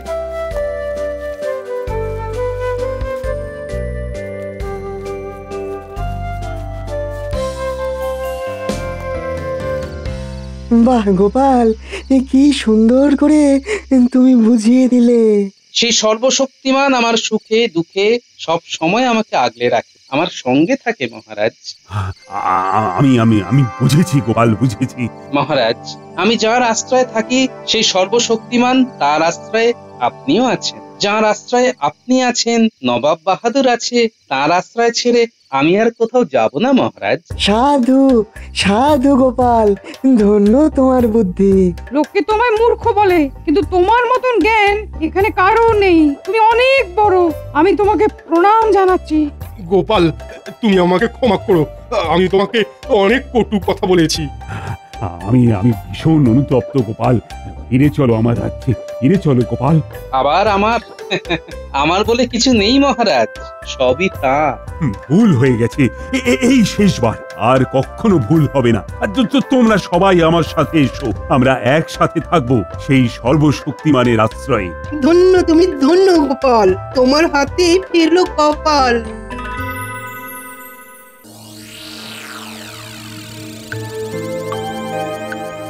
মহারাজের মুখটা কেমন আঙ্গুর থেকে কিসমিস হয়ে গেছে। মহারাজ, বলছি আপনাকে কেমন যেন দেখাচ্ছে, কিছু কি হয়েছে মহারাজ?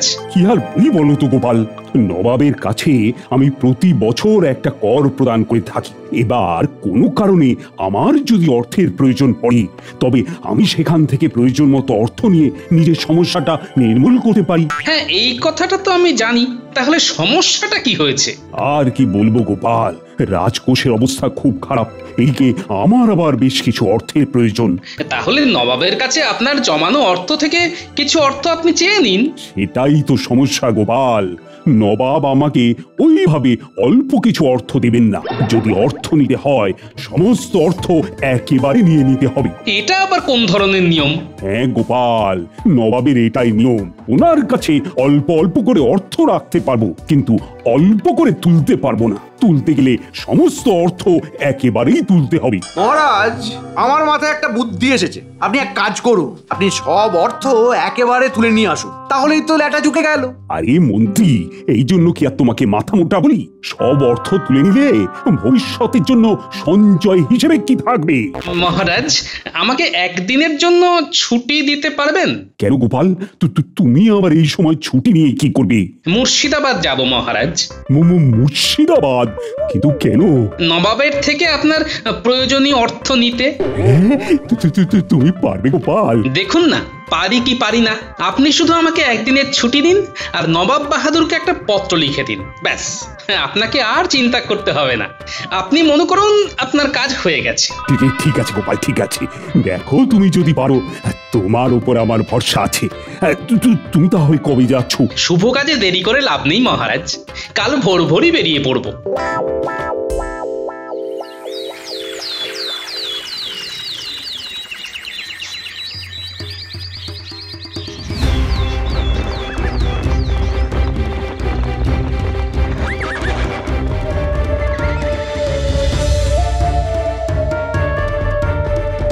সেলাম জাহাপনা। আরে গোপাল যে, তুমি হঠাৎ? একটা পত্র নিয়ে এসেছি জাহাপনা। পত্র? কিসের পত্র গোপাল? পড়ুন, পড়লেই বুঝতে পারবেন। ঠিক আছে, দাও দেখি।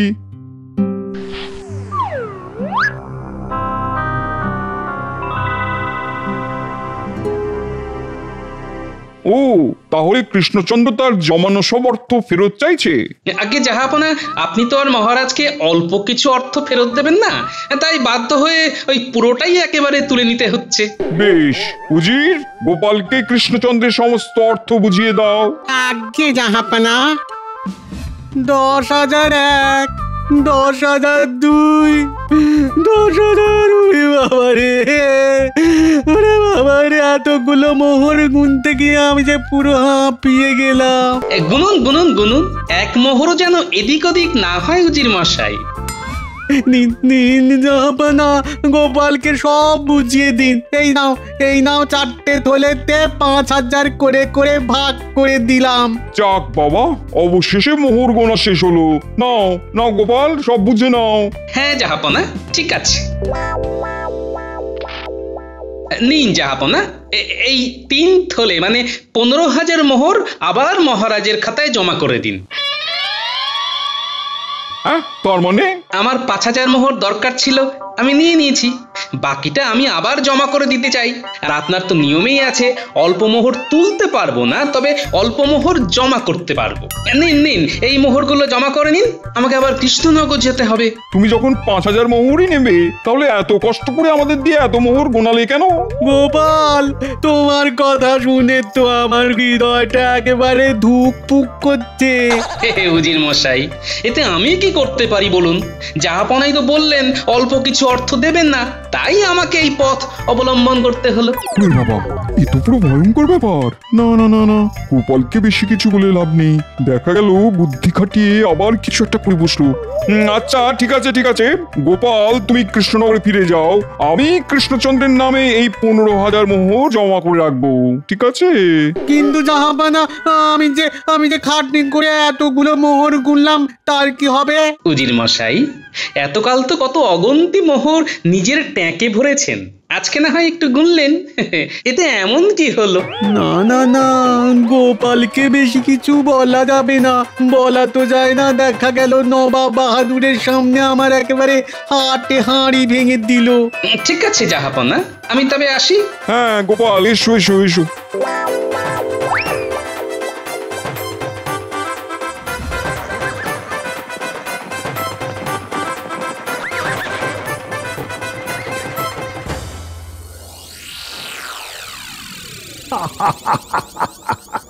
সত্যি গোপাল, তোমার মাথায় কিছু বুদ্ধি আছে, নবাবকে একেবারে নাকানি চুয়ানি খাইয়ে দিয়েছো।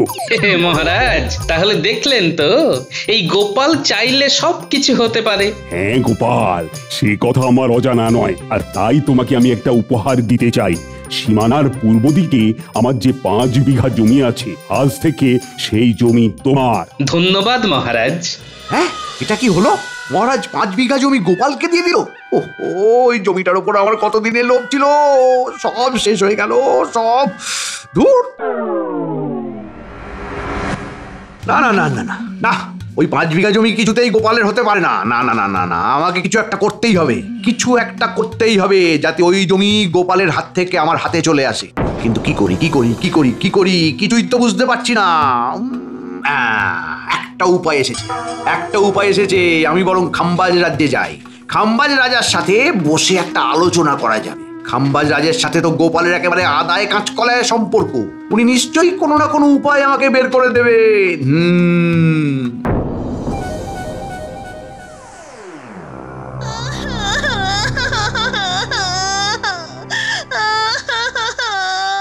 আরে এইভাবে কাঁদছিস কেন? কি হয়েছে সেটা তো বল। পিতা, আমি আর স্বামীর সংসার করব না, আমি এখন থেকে তোমার এখানেই থাকবো।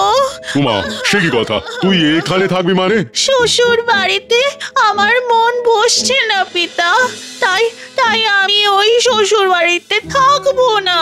তা বললে কি আর হয়? খাম্বাজ রাজার কন্যা শ্বশুর ঘর করতে পারেনি জানলে সবাই কি বলবে বলতো? যে যাই বলুক, আমি আমার সিদ্ধান্ত নিয়েছি, আমি কিছুতেই শ্বশুর বাড়িতে ফিরে যাব না। হ্যাঁ, এইবার কি হবে?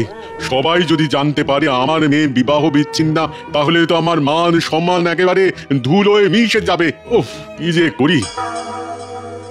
তাহলে এই ব্যাপার, একটা ভালো সুযোগ হাতে এসেছে, এই সুযোগটারই সদ্ব্যবহার করতে হবে।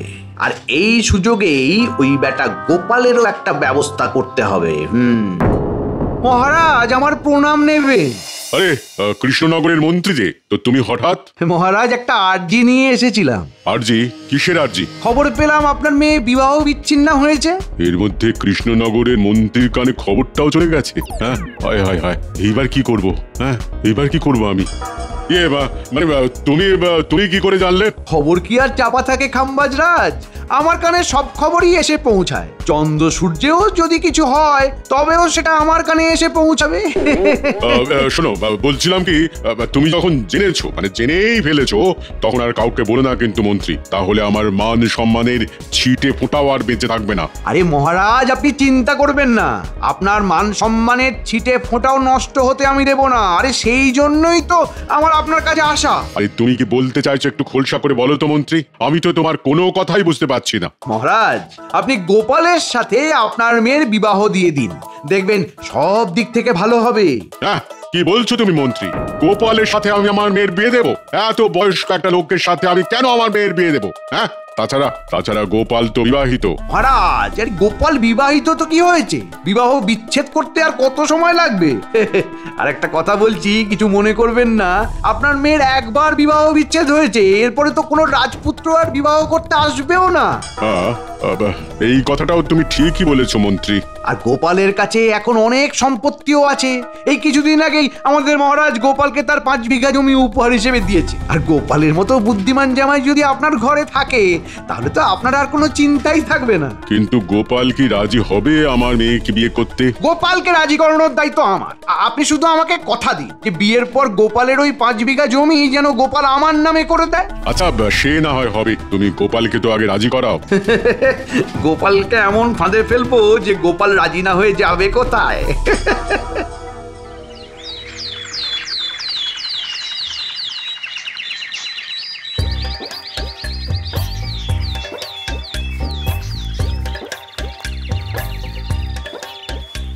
আচ্ছা গিন্নি, মহারাজের দেওয়াই জমিতে ধান চাষ করলে কেমন হয়? হ্যাঁ সেটাই তো, জমিটা শুধু শুধু ফেলে রেখে কোনো লাভ নেই। হ্যাঁ তুমি বরং চাষই করো। সেটাই ভাবছি বুঝলে। গোপাল, গোপাল বাড়িতে আছো নাকি? আরে মন্ত্রী মশাই যে, আসুন আসুন আসুন, হঠাৎ কি মনে করে?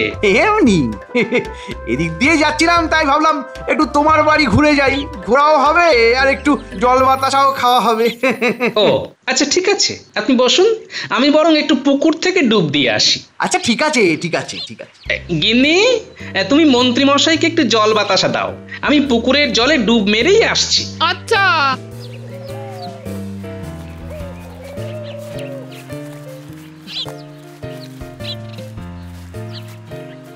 এই দাঁড়ান মন্ত্রী মশাই, আমি আপনার জন্য একটু জল বাতাসা নিয়ে আসছি। হ্যাঁ আচ্ছা ঠিক আছে, আমাকে যেভাবেই হোক গোপালের রান্নাঘরে পৌঁছতে হবে।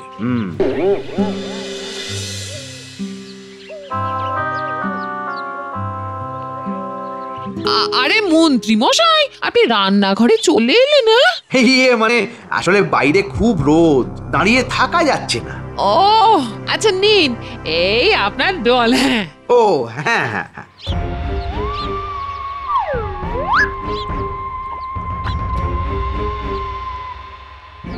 ইস, জলটা তো একদম গরম হয়ে গেছে। গরম হয়ে গেছে? কিন্তু আমি তো মাটির কলসি থেকে আপনাকে জল দিলাম। মাটির কলসির আর কি দোষ গোপাল গিন্নি, বাইরে যা গরম। তুমি বরং এক কাজ করো, তোমাদের বাড়ির কাছেই যে কুয়োটা আছে ওখান থেকে একটু জল নিয়ে এসো। কুয়ো থেকে? আচ্ছা ঠিক আছে, দাঁড়ান তবে, দাঁড়ান দাঁড়ান।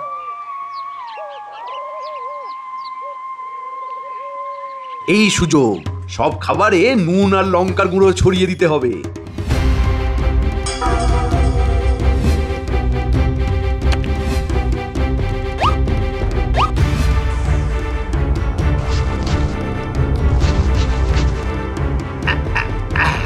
ব্যাস, রান্নাঘরের কাজ শেষ। গোপাল আর গোপাল বউয়ের মধ্যে ঝগড়া লাগানোর বীজ পুঁতে দিয়ে গেলাম। এইবার শুধু বীজ থেকে চারা গাছ হওয়ার অপেক্ষা। না যাই, এইবার এই ঘর থেকে বেরিয়ে পড়ি।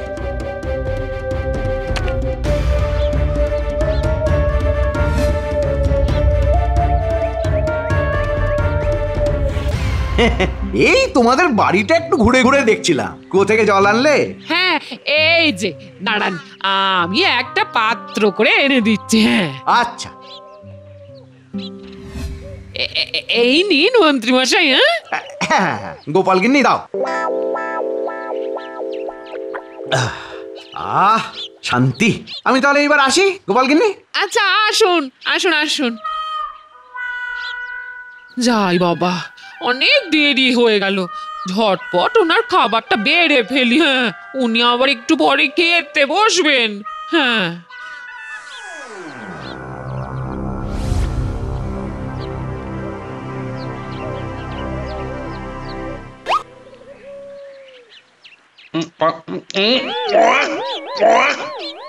ও এটা কি রান্না করেছো? উফ বাবা কি ঝাল! উফ ঝাল? এই কিন্তু আমি তো এত ঝাল দিইনি। শুধু ঝাল, তারপর পুরো নুনে পোড়া। নুনে পোড়া? কি যে বলছো তুমি? আমি কি বলছি? আমি কি বলছি একবার খেয়ে দেখো না, খেয়ে দেখো, তাহলে বুঝতে পারবে। দূর, পুরো খাওয়াটাই একেবারে মাটি করে দিল। গিন্নি ভালো মতো বলে দিচ্ছি, মন দিয়ে সংসার করতে হয় করো, না হলে বাবার বাড়ি চলে যাও, বুঝলে? ঠিক আছে, আমি আজই বাপের বাড়ি চলে যাব। হ্যাঁ হ্যাঁ তাই যাও, আমিও বাঁচবো। হ্যাঁ তুমি তো বাঁচবেই, আমি গেলে তুমি আবার একটা বিয়ে করতে পারবে। হ্যাঁ হ্যাঁ দরকার পড়লে তাই করব। আগুন লেগেছে, আগুন আগুন। যাই, এই সুযোগে গোপালের কাছে কথাটা পারি।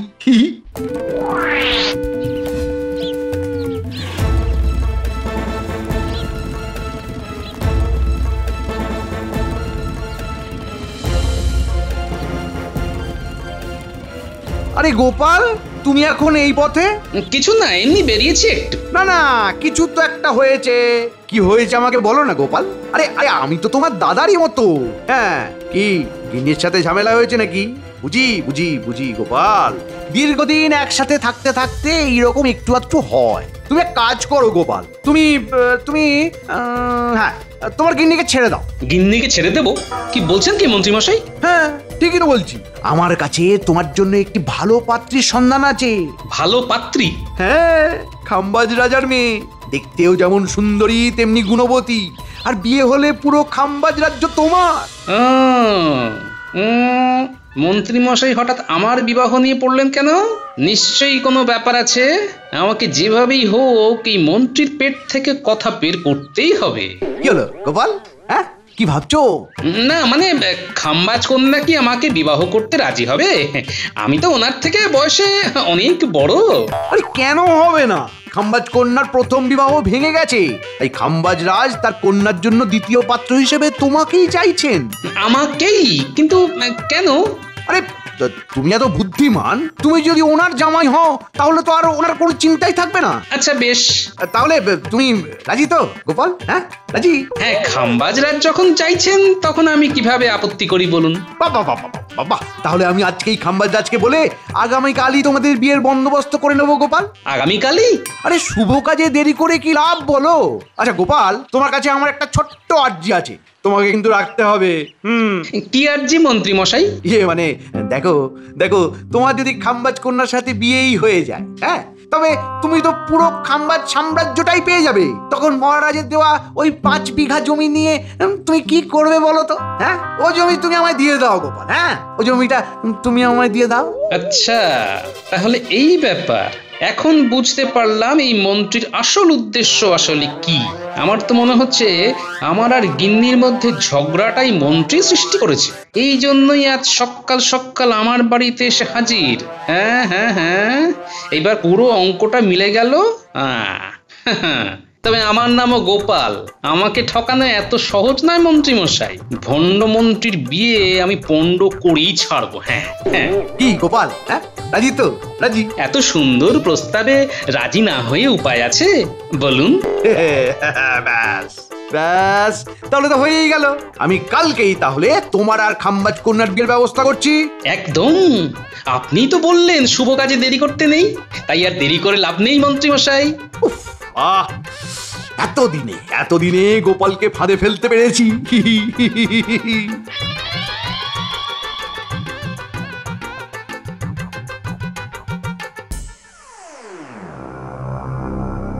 কি হলো কি মন্ত্রী, কোথায় তোমার গোপাল? এখনো আসছে না কেন? মানে বুঝতে পারছি না মহারাজ, এখনো কেন গোপাল আসছে না বুঝতে পারছি না। তবে তবে আমি বটা ঘটাকে দিয়ে খবর নিতে পাঠিয়েছি, এক্ষুনি হয়তো ওরা খবর নিয়ে চলে আসবে। আরে ওই তো বটা ঘটা চলে এসেছে। কে গোপাল কোথায়? গোপালটা তো বিয়ে করতে আসবেন না মন্ত্রী মশাই। এই রে মাটি করেছে। কে মানে আসবে না মানে? হ্যাঁ, গোপাল দাদা বললো সে বিয়ে করতে আসবে না। পিতা, তাহলে আমার বিয়ে হবে না। আরে মা, দাঁড়া দাঁড়া দাঁড়া, তুই কাঁদিস না কাঁদিস না। এই কি হলো কি মন্ত্রী, তুমি যে বললে গোপাল বিয়ে করতে রাজি হয়ে গেছে, আমি তো তোমার কথা শুনে বিয়ের সমস্ত আয়োজন করলাম, এখন বিয়ে করতে আসবে না, এর মানেটা কি?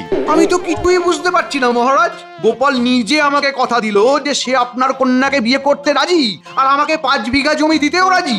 গোপাল দাদা বললো সে বিয়েও করবে না আর জমিও দেবে না, কারণ ওই জমি নাকি গোপাল দাদা তার গিন্নির নামে করে নিয়েছে। জমিটা ওর গিন্নির নামে দিয়ে দিল? তাহলে এই বিয়ে হোক কিংবা না হোক তাতে আমার তো আর কোনো লাভই থাকলো না। যাই, মানে কেটে পড়ি। মহারাজ, গোপাল যখন রাজি নয় তখন তো কিছু করার নেই। আমি তবে আসি, কেমন? পিতা,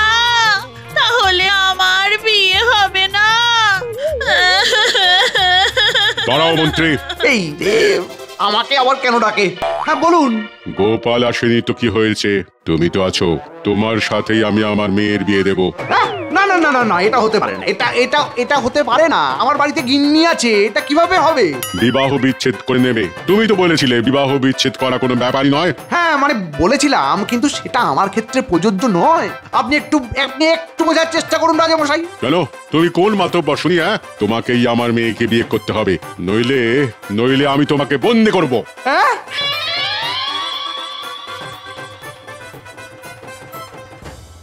কি গিন্নি তুমি? আমি? তোমার তো সাহস মন্দ নয়, তুমি আমাকে ছেড়ে অন্য কাউকে বিয়ে করছো? মানে বিশ্বাস করো, বিশ্বাস করো, আমি এই বিয়ে করতে চাইনি। কিন্তু তোমাকে কে খবর দিল? আমি মন্ত্রী মশাই। গোপাল তুমি? আরে আরে আরে, ওই তো আমার বর। বর বর বর, আমাকে ক্ষমা করে দাও। না না, তোমাকে ক্ষমা চাইতে হবে না, তুমি শুধু আমার সাথে আমার রাজ্যে ফিরে চলো। কি জামাই তুমি? আরে তোমাকে কে নিয়ে এলো? আমি মহারাজ। গোপাল তুমি? হ্যাঁ মহারাজ, চোখের সামনে এত বড় সর্বনাশ তো আর হতে দিতে পারি না, তাই সবাইকে নিয়েই চলে এলাম। পিতা, আমি আমার বরকে পেয়ে গেছি, আমি ওকেই এবার বিয়ে করব আর আর ওর সাথেই থাকবো। হ্যাঁ গোপাল, তুমি আজ আমায় জোর বাঁচালে গো, না হলে যে আমার কি হতো। এইরকম ভুল দ্বিতীয়বার করবেন না মন্ত্রী মশাই, তখন কিন্তু এই গোপাল আর আপনাকে বাঁচাবে না। আমি কথা দিচ্ছি, এই ভুল আমি আর কখনো করব না, কখনো না। তাহলে তো সমস্যা মিটেই গেল, কারুরই আর বিবাহ বিচ্ছেদ করতে হলো না। ধন্যবাদ ধন্যবাদ গোপাল, অনেক ধন্যবাদ। আমার মেয়ের জীবনটা এইভাবে গুছিয়ে দেবার জন্য অনেক অনেক ধন্যবাদ গোপাল, অনেক ধন্যবাদ। ঠিক আছে ঠিক আছে।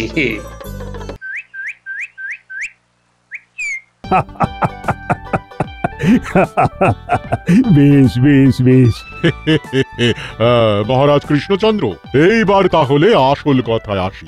আগামী 19শে বৈশাখ আমার মেয়ের বিবাহ, আপনাদের সকলের নিমন্ত্রণ রইল।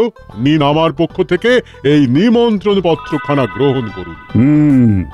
আমি এই নিমন্ত্রণ পত্র গ্রহণ করলাম খাম্বাজ রাজ। ধন্যবাদ ধন্যবাদ মহারাজ। সমস্ত রাজ সভাসদগণ, আপনাদেরও আমন্ত্রণ রইল। আপনারা কিন্তু অবশ্যই আমার মেয়ের বিবাহ অনুষ্ঠানে আসবেন। আমি কিন্তু আপনাদের পথ চেয়ে বসে থাকবো। অবশ্যই আসবো, সবাই আসবো। এই কে আছিস? একটু জল মিষ্টি নিয়ে আয়। না না না, আজ কি আর কিছু খাবো না। আসলে বিয়ের এই নিমন্ত্রণ পত্র দিতে অনেকগুলো জায়গায় যেতে হবে তো। ও আচ্ছা আচ্ছা, ঠিক আছে ঠিক আছে, তাহলে আজকে আমি আর জোর করলাম না। তবে এর পর যেদিন আসবেন সেদিন কিন্তু আমি না খাইয়ে ছাড়বো না। অবশ্যই অবশ্যই।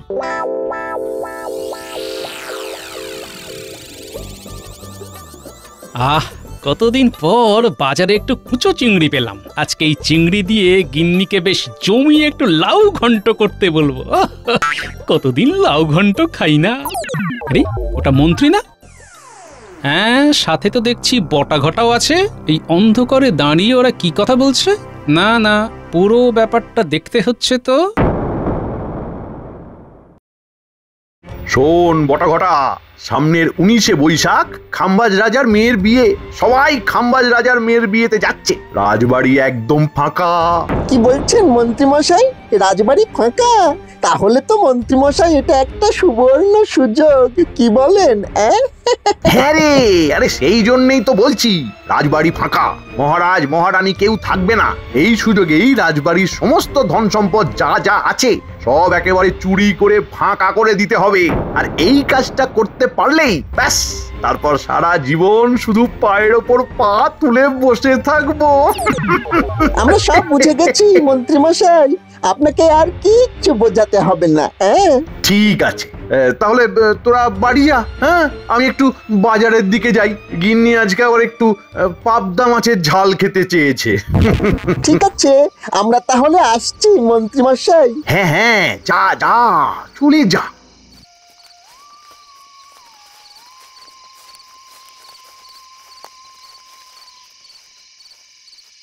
আচ্ছা, তাহলে এই ব্যাপার। রাজবাড়িতে চুরি করার পরিকল্পনা করছেন মন্ত্রী মশাই, কিন্তু এটা তো হতে দেওয়া যাবে না। আমি কি তাহলে মন্ত্রী মশাইয়ের এই কথাটা মহারাজকে বলবো? না না, আমার কাছে তো কোনো প্রমাণ নেই। আমি যদি মহারাজকে এই কথাটি বলি তাহলে তো মহারাজ আমার কথা বিশ্বাস নাও করতে পারেন। না না না, আমাকে আমাকে অন্য কিছু ভাবতে হবে যাতে সাপও মরে আর লাঠিও না ভাঙে।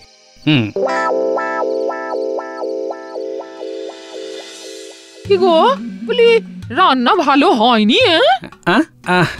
না গিন্নি, একটা বিষয় নিয়ে খুব চিন্তা করছি বুঝলে। কি গো, বলি কি হয়েছে? বুঝলে গিন্নি, ওই মন্ত্রীটা আবার রাজবাড়িতে ক্ষতি করার জন্য ফন্দি করছে। নাকি? উনি আবার কি ফন্দি করছে না? আরে আগামী 19শে বৈশাখ তো আমরা সকলে খাম্বাজ রাজার বাড়িতে যাব। রাজবাড়িতে একদম ফাঁকা হয়ে যাবে, আর সেই সুযোগটাকেই মন্ত্রী কাজে লাগিয়েছে। মন্ত্রী বটা ঘটাকে দিয়ে রাজবাড়িতে চুরি করার ফন্দি করছে বুঝলে। বলো কি? তাহলে তো এই কথাটা মহারাজকে জানাতে হবে। না গিন্নি, এটাই তো সমস্যা। আমার কাছে তো কোনো প্রমাণ নেই গিন্নি, তার জন্যই তো মহারাজকে কিছু বলতেও পারছি না।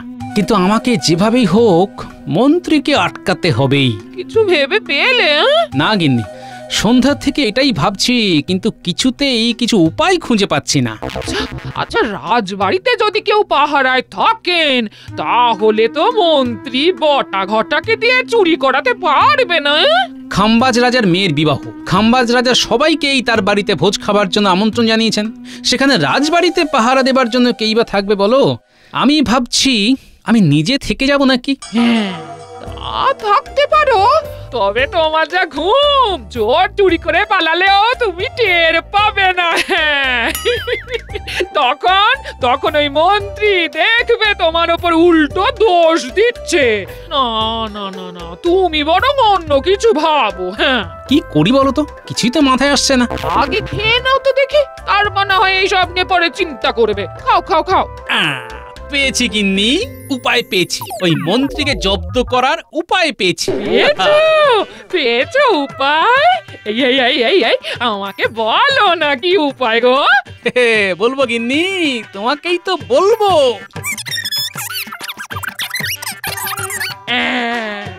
এটা তো দারুণ ব্যাপার।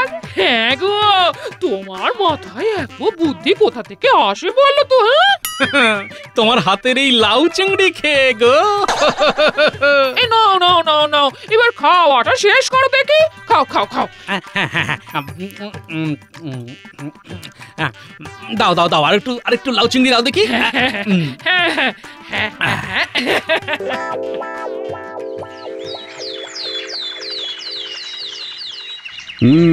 তাহলে সকলে খাম্বাজ রাজার মেয়ের বিয়েতে যাবার জন্য প্রস্তুত তো? হ্যাঁ মহারাজ, আমরা সবাই প্রস্তুত। বেশ বেশ, তবে আজকের মতো সভা এখানেই শেষ।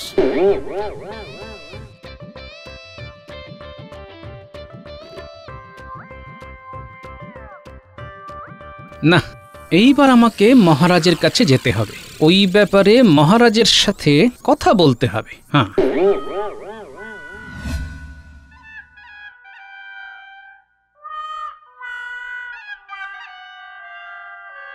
তাহলে মহারাজ, আমাদের রাজসভার সকল সদস্য খাম্বাজ রাজার মেয়ের বিবাহ হতে যাচ্ছে তো? হ্যাঁ মহারানী, সবাই যাচ্ছে, আর সবাই খুব উৎসাহিত। বেশ বেশ, তাহলে মহারাজ আসবো? আরে গোপাল, এসো এসো এসো। মহারাজ, আপনার সাথে একটি খুব জরুরি দরকার ছিল মহারাজ। মহারাজ, আমি, আপনি, রানীমা, রাজসভার সমস্ত সদস্যগণ মিলে খাম্বাজ রাজার মেয়ের বিবাহ হতে যাচ্ছি। এটা যেমন খুব আনন্দের কথা, তেমনি এটা একটা বিশাল চিন্তার কথাও মহারাজ। চিন্তার কথা? কি চিন্তার কথা গোপাল? আমি তো ঠিক বুঝতে পারছি না, একটু খোলসা করে বলো তো গোপাল। দেখুন মহারাজ, আমরা সবাই যদি রাজবাড়ি ছেড়ে চলে যাই তবে তো পুরো রাজবাড়ি ফাঁকা হয়ে যাবে, আর সেই সুযোগে কেউ যদি রাজবাড়িতে চুরি ডাকাতি করে তখন কি হবে মহারাজ? তাই তো, আমি তো এই কথাটা ভেবেই দেখিনি। হ্যাঁ মহারাজ, একবার ভেবে দেখুন, আপনি খাম্বাজ রাজার মেয়ের বিবাহ হতে যাচ্ছেন, এই কথাটা কিন্তু সকল গ্রামবাসী জানে, আর কোনোভাবে যদি কোনো চোর ডাকাতের কানে এই কথাটা পৌঁছয় তবে কিন্তু তারা উঁত পেতে থাকবে কখন আমরা রাজবাড়ি থেকে যাব আর তারা প্রবেশ করবে। তাই মহারাজ বলছি আগে থেকেই আমাদের সাবধান হয়ে যাওয়া উচিত। হ্যাঁ মহারাজ, গোপাল কিন্তু প্রত্যেকটা কথা একদম ঠিক বলেছে। সেটাই তো, কিন্তু কি করব মানে কিছুই তো বুঝতে পারছি না। কাউকে একটা দায়িত্ব দিতে হবে যে খুব ভালোভাবে রাজবাড়ি সামলে রাখতে পারবে। কিন্তু কাকে দায়িত্ব দেওয়া যায় বলতো রানী? মানে দায়িত্ব নেবার মতো কেউই তো নেই। সবাই তো খাম্বাজ রাজার মেয়ের বিবাহ হতে যাচ্ছে। আর বাইরের কাউকে পাহারায় রাখতে গেলে সেটা তো অনেক ব্যয় সাপেক্ষ হয়ে পড়বে মহারাজ।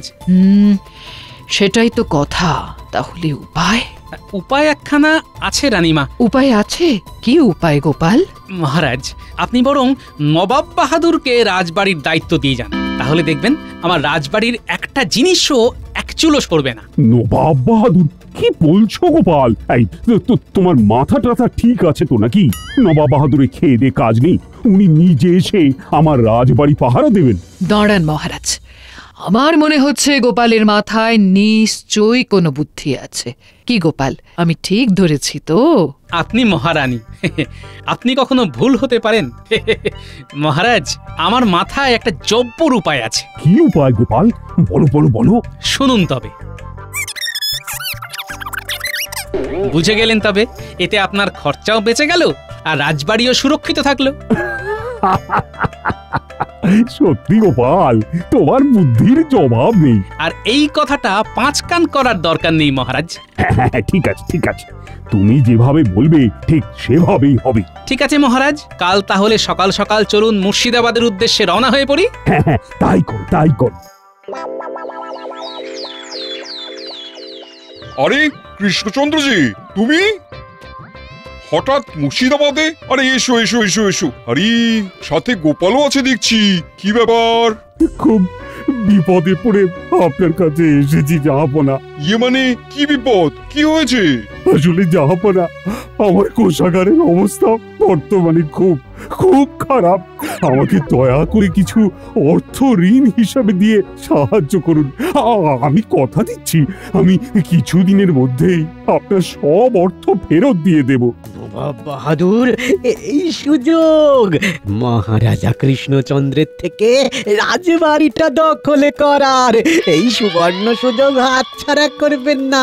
হ্যাঁ উজির, তুমি একেবারে ঠিক বলেছো। কৃষ্ণচন্দ্র, তোমাকে আমি অর্থ দিয়ে সাহায্য করতে পারি। তার জন্যে আমার কাছে তোমাকে কিছু বন্ধক রাখতে হবে, আর তার সাথে তোমাকে কিছু সুদও প্রদান করতে হবে। যে হ্যাঁ নবাব, সে আমি জানি, আর সেই জন্যই তো আমি কৃষ্ণনগর রাজবাড়ির দলিল দস্তানা নিয়ে এসেছি। আপনি দয়া করে এটি গ্রহণ করে আমাকে বাঁচান নবাব বাহাদুর, বাঁচান। আরে কৃষ্ণচন্দ্র তো দেখছি বাজনা ছাড়াই নাচতে শুরু করে দিয়েছে। তা তোমার কত অর্থ ঋণ হিসেবে চাই? 10 মোহর জাহাপনা। মাত্র 10 মোহর? মাত্র 10 মোহরের জন্য তুমি আমার কাছে ঋণ চাইতে এসেছো? তাহলে বুঝুন জাহাপনা, কৃষ্ণনগরের অবস্থা কতটা খারাপ। হ্যাঁ, ইয়ে মানে সে ঠিক আছে, কিন্তু কিন্তু মাত্র 10 মোহরের জন্য তুমি রাজবাড়িটা বন্ধক রাখতে চাইছো?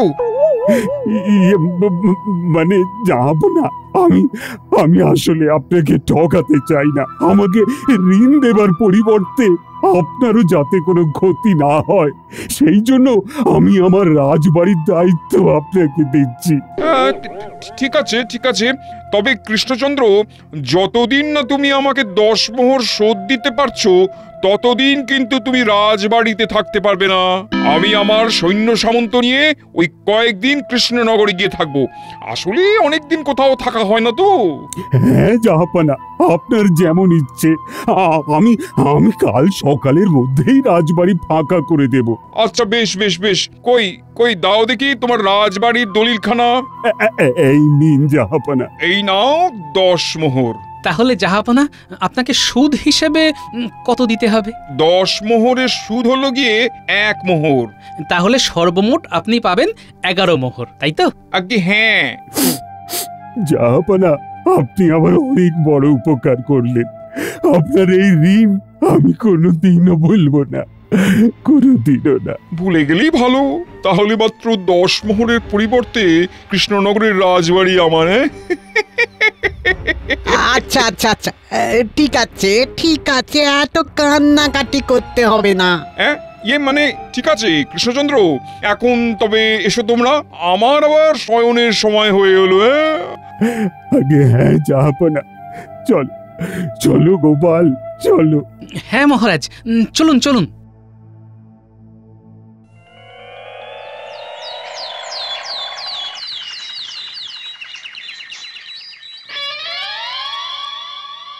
মহারাজ, সবাইকে বেরিয়ে যেতে বলুন, ওইদিকে নবাবের আসার সময় হয়ে এলো। হ্যাঁ, তুমি এই কথাটা ঠিক বলেছো গোপাল। মহারাজ, তাহলে রওনা দেওয়া যাক নাকি? হ্যাঁ মন্ত্রী, তুমি সবাইকে নিয়ে বেরিয়ে পড়ো, আমরা আসছি। আচ্ছা মহারাজ, এই চলো চলো চলো চলো চলো, দেরি হয়ে যাবে, চলো।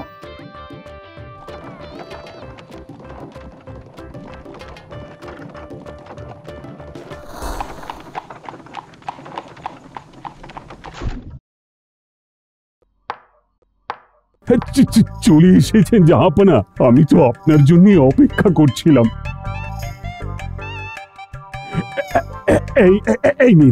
এই নিন প্রাসাদের চাবি। দাও। আমি তাহলে আসছি। হ্যাঁ, এসো এসো এসো। হ্যাঁ ঠিক আছে, ঠিক এসো।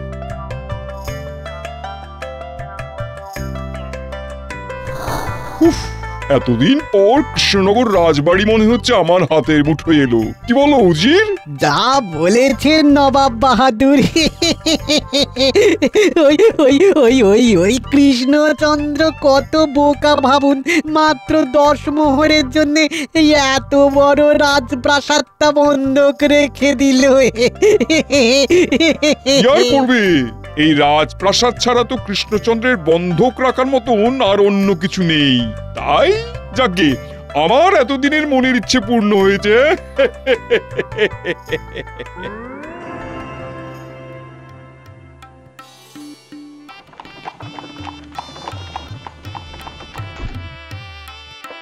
আসুন আসুন আসুন আসুন মহারাজ কৃষ্ণচন্দ্র, আসুন মহারানী, আসুন। এসো এসো মন্ত্রী, আরে গোপাল যে, এসো এসো এসো এসো এসো এসো। একেবারে সকলকে নিয়ে চলে এলাম। খুব খুব ভালো করেছেন, খুব ভালো করেছেন। তার রাস্তায় আসতে কোনো অসুবিধে হয়নি তো? না না, কোনো অসুবিধে হয়নি। বেশ বেশ বেশ, চলো চলো চলো চলুন তবে ভেতরে যাওয়া যাক, চলো। চলুন চলুন। হ্যাঁ চলুন চলুন, খুব সুন্দর কচুরির গন্ধ আসছে, নিশ্চয়ই হিঙের কচুরি হচ্ছে, তাই না? আসুন আসুন আসুন আসুন আসুন আসুন আসুন আমার সাথে আসুন আসুন।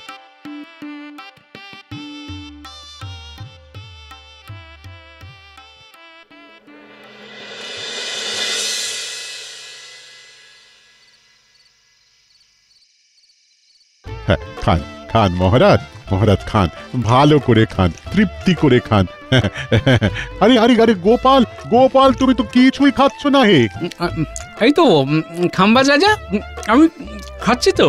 আরে খাও খাও, আমার মেয়ের বিয়ে বলে কথা, একেবারে কবজি ডুবিয়ে খাও। আরে পণ্ডিত, আস্তে খাও, গলায় বিষম লাগবে তো। আসলে রান্নাগুলো খুব ভালো হয়েছে তো, তাই কোনটা ছেড়ে কোনটা খাবো বুঝে উঠতে পারছি না।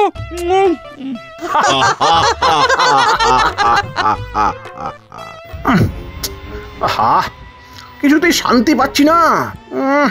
ওইদিকে বটা ঘটা ঠিক মতো কাজটা করতে পারলো কিনা কে জানে। আরে মন্ত্রী মশাই, হ্যাঁ আপনি তো কিছুই খাচ্ছেন না দেখছি, খান খান, ভালো করে খান। না এই তো খাচ্ছি। মন্ত্রী মশাই, আপনি যাদের নিয়ে এত চিন্তা করছেন তারা এখন ধোলাই খেতে ব্যস্ত।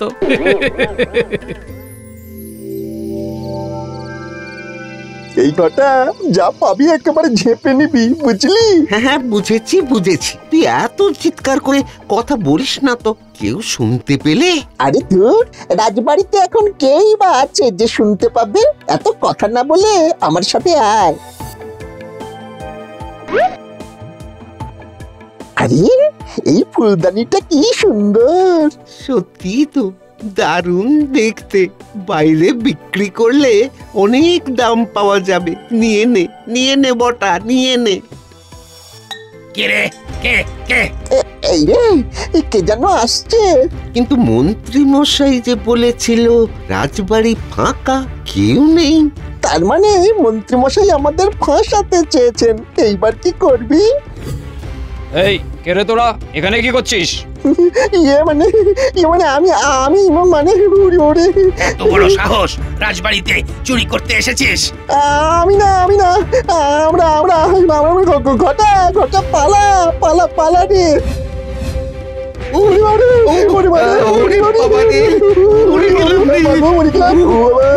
কি ব্যাপার, কি হয়েছে? এই রে, নবাব বাহাদুর এখানে কি করছেন? জাহাপানা, এরা দুজন চুরি করতে এসেছিল। কি এত বড় সাহস? এদেরকে রাজবাড়ির সামনে আম গাছের সাথে বেঁধে রাখো, কাল সকালে আমি এদের শুলে চড়াবো।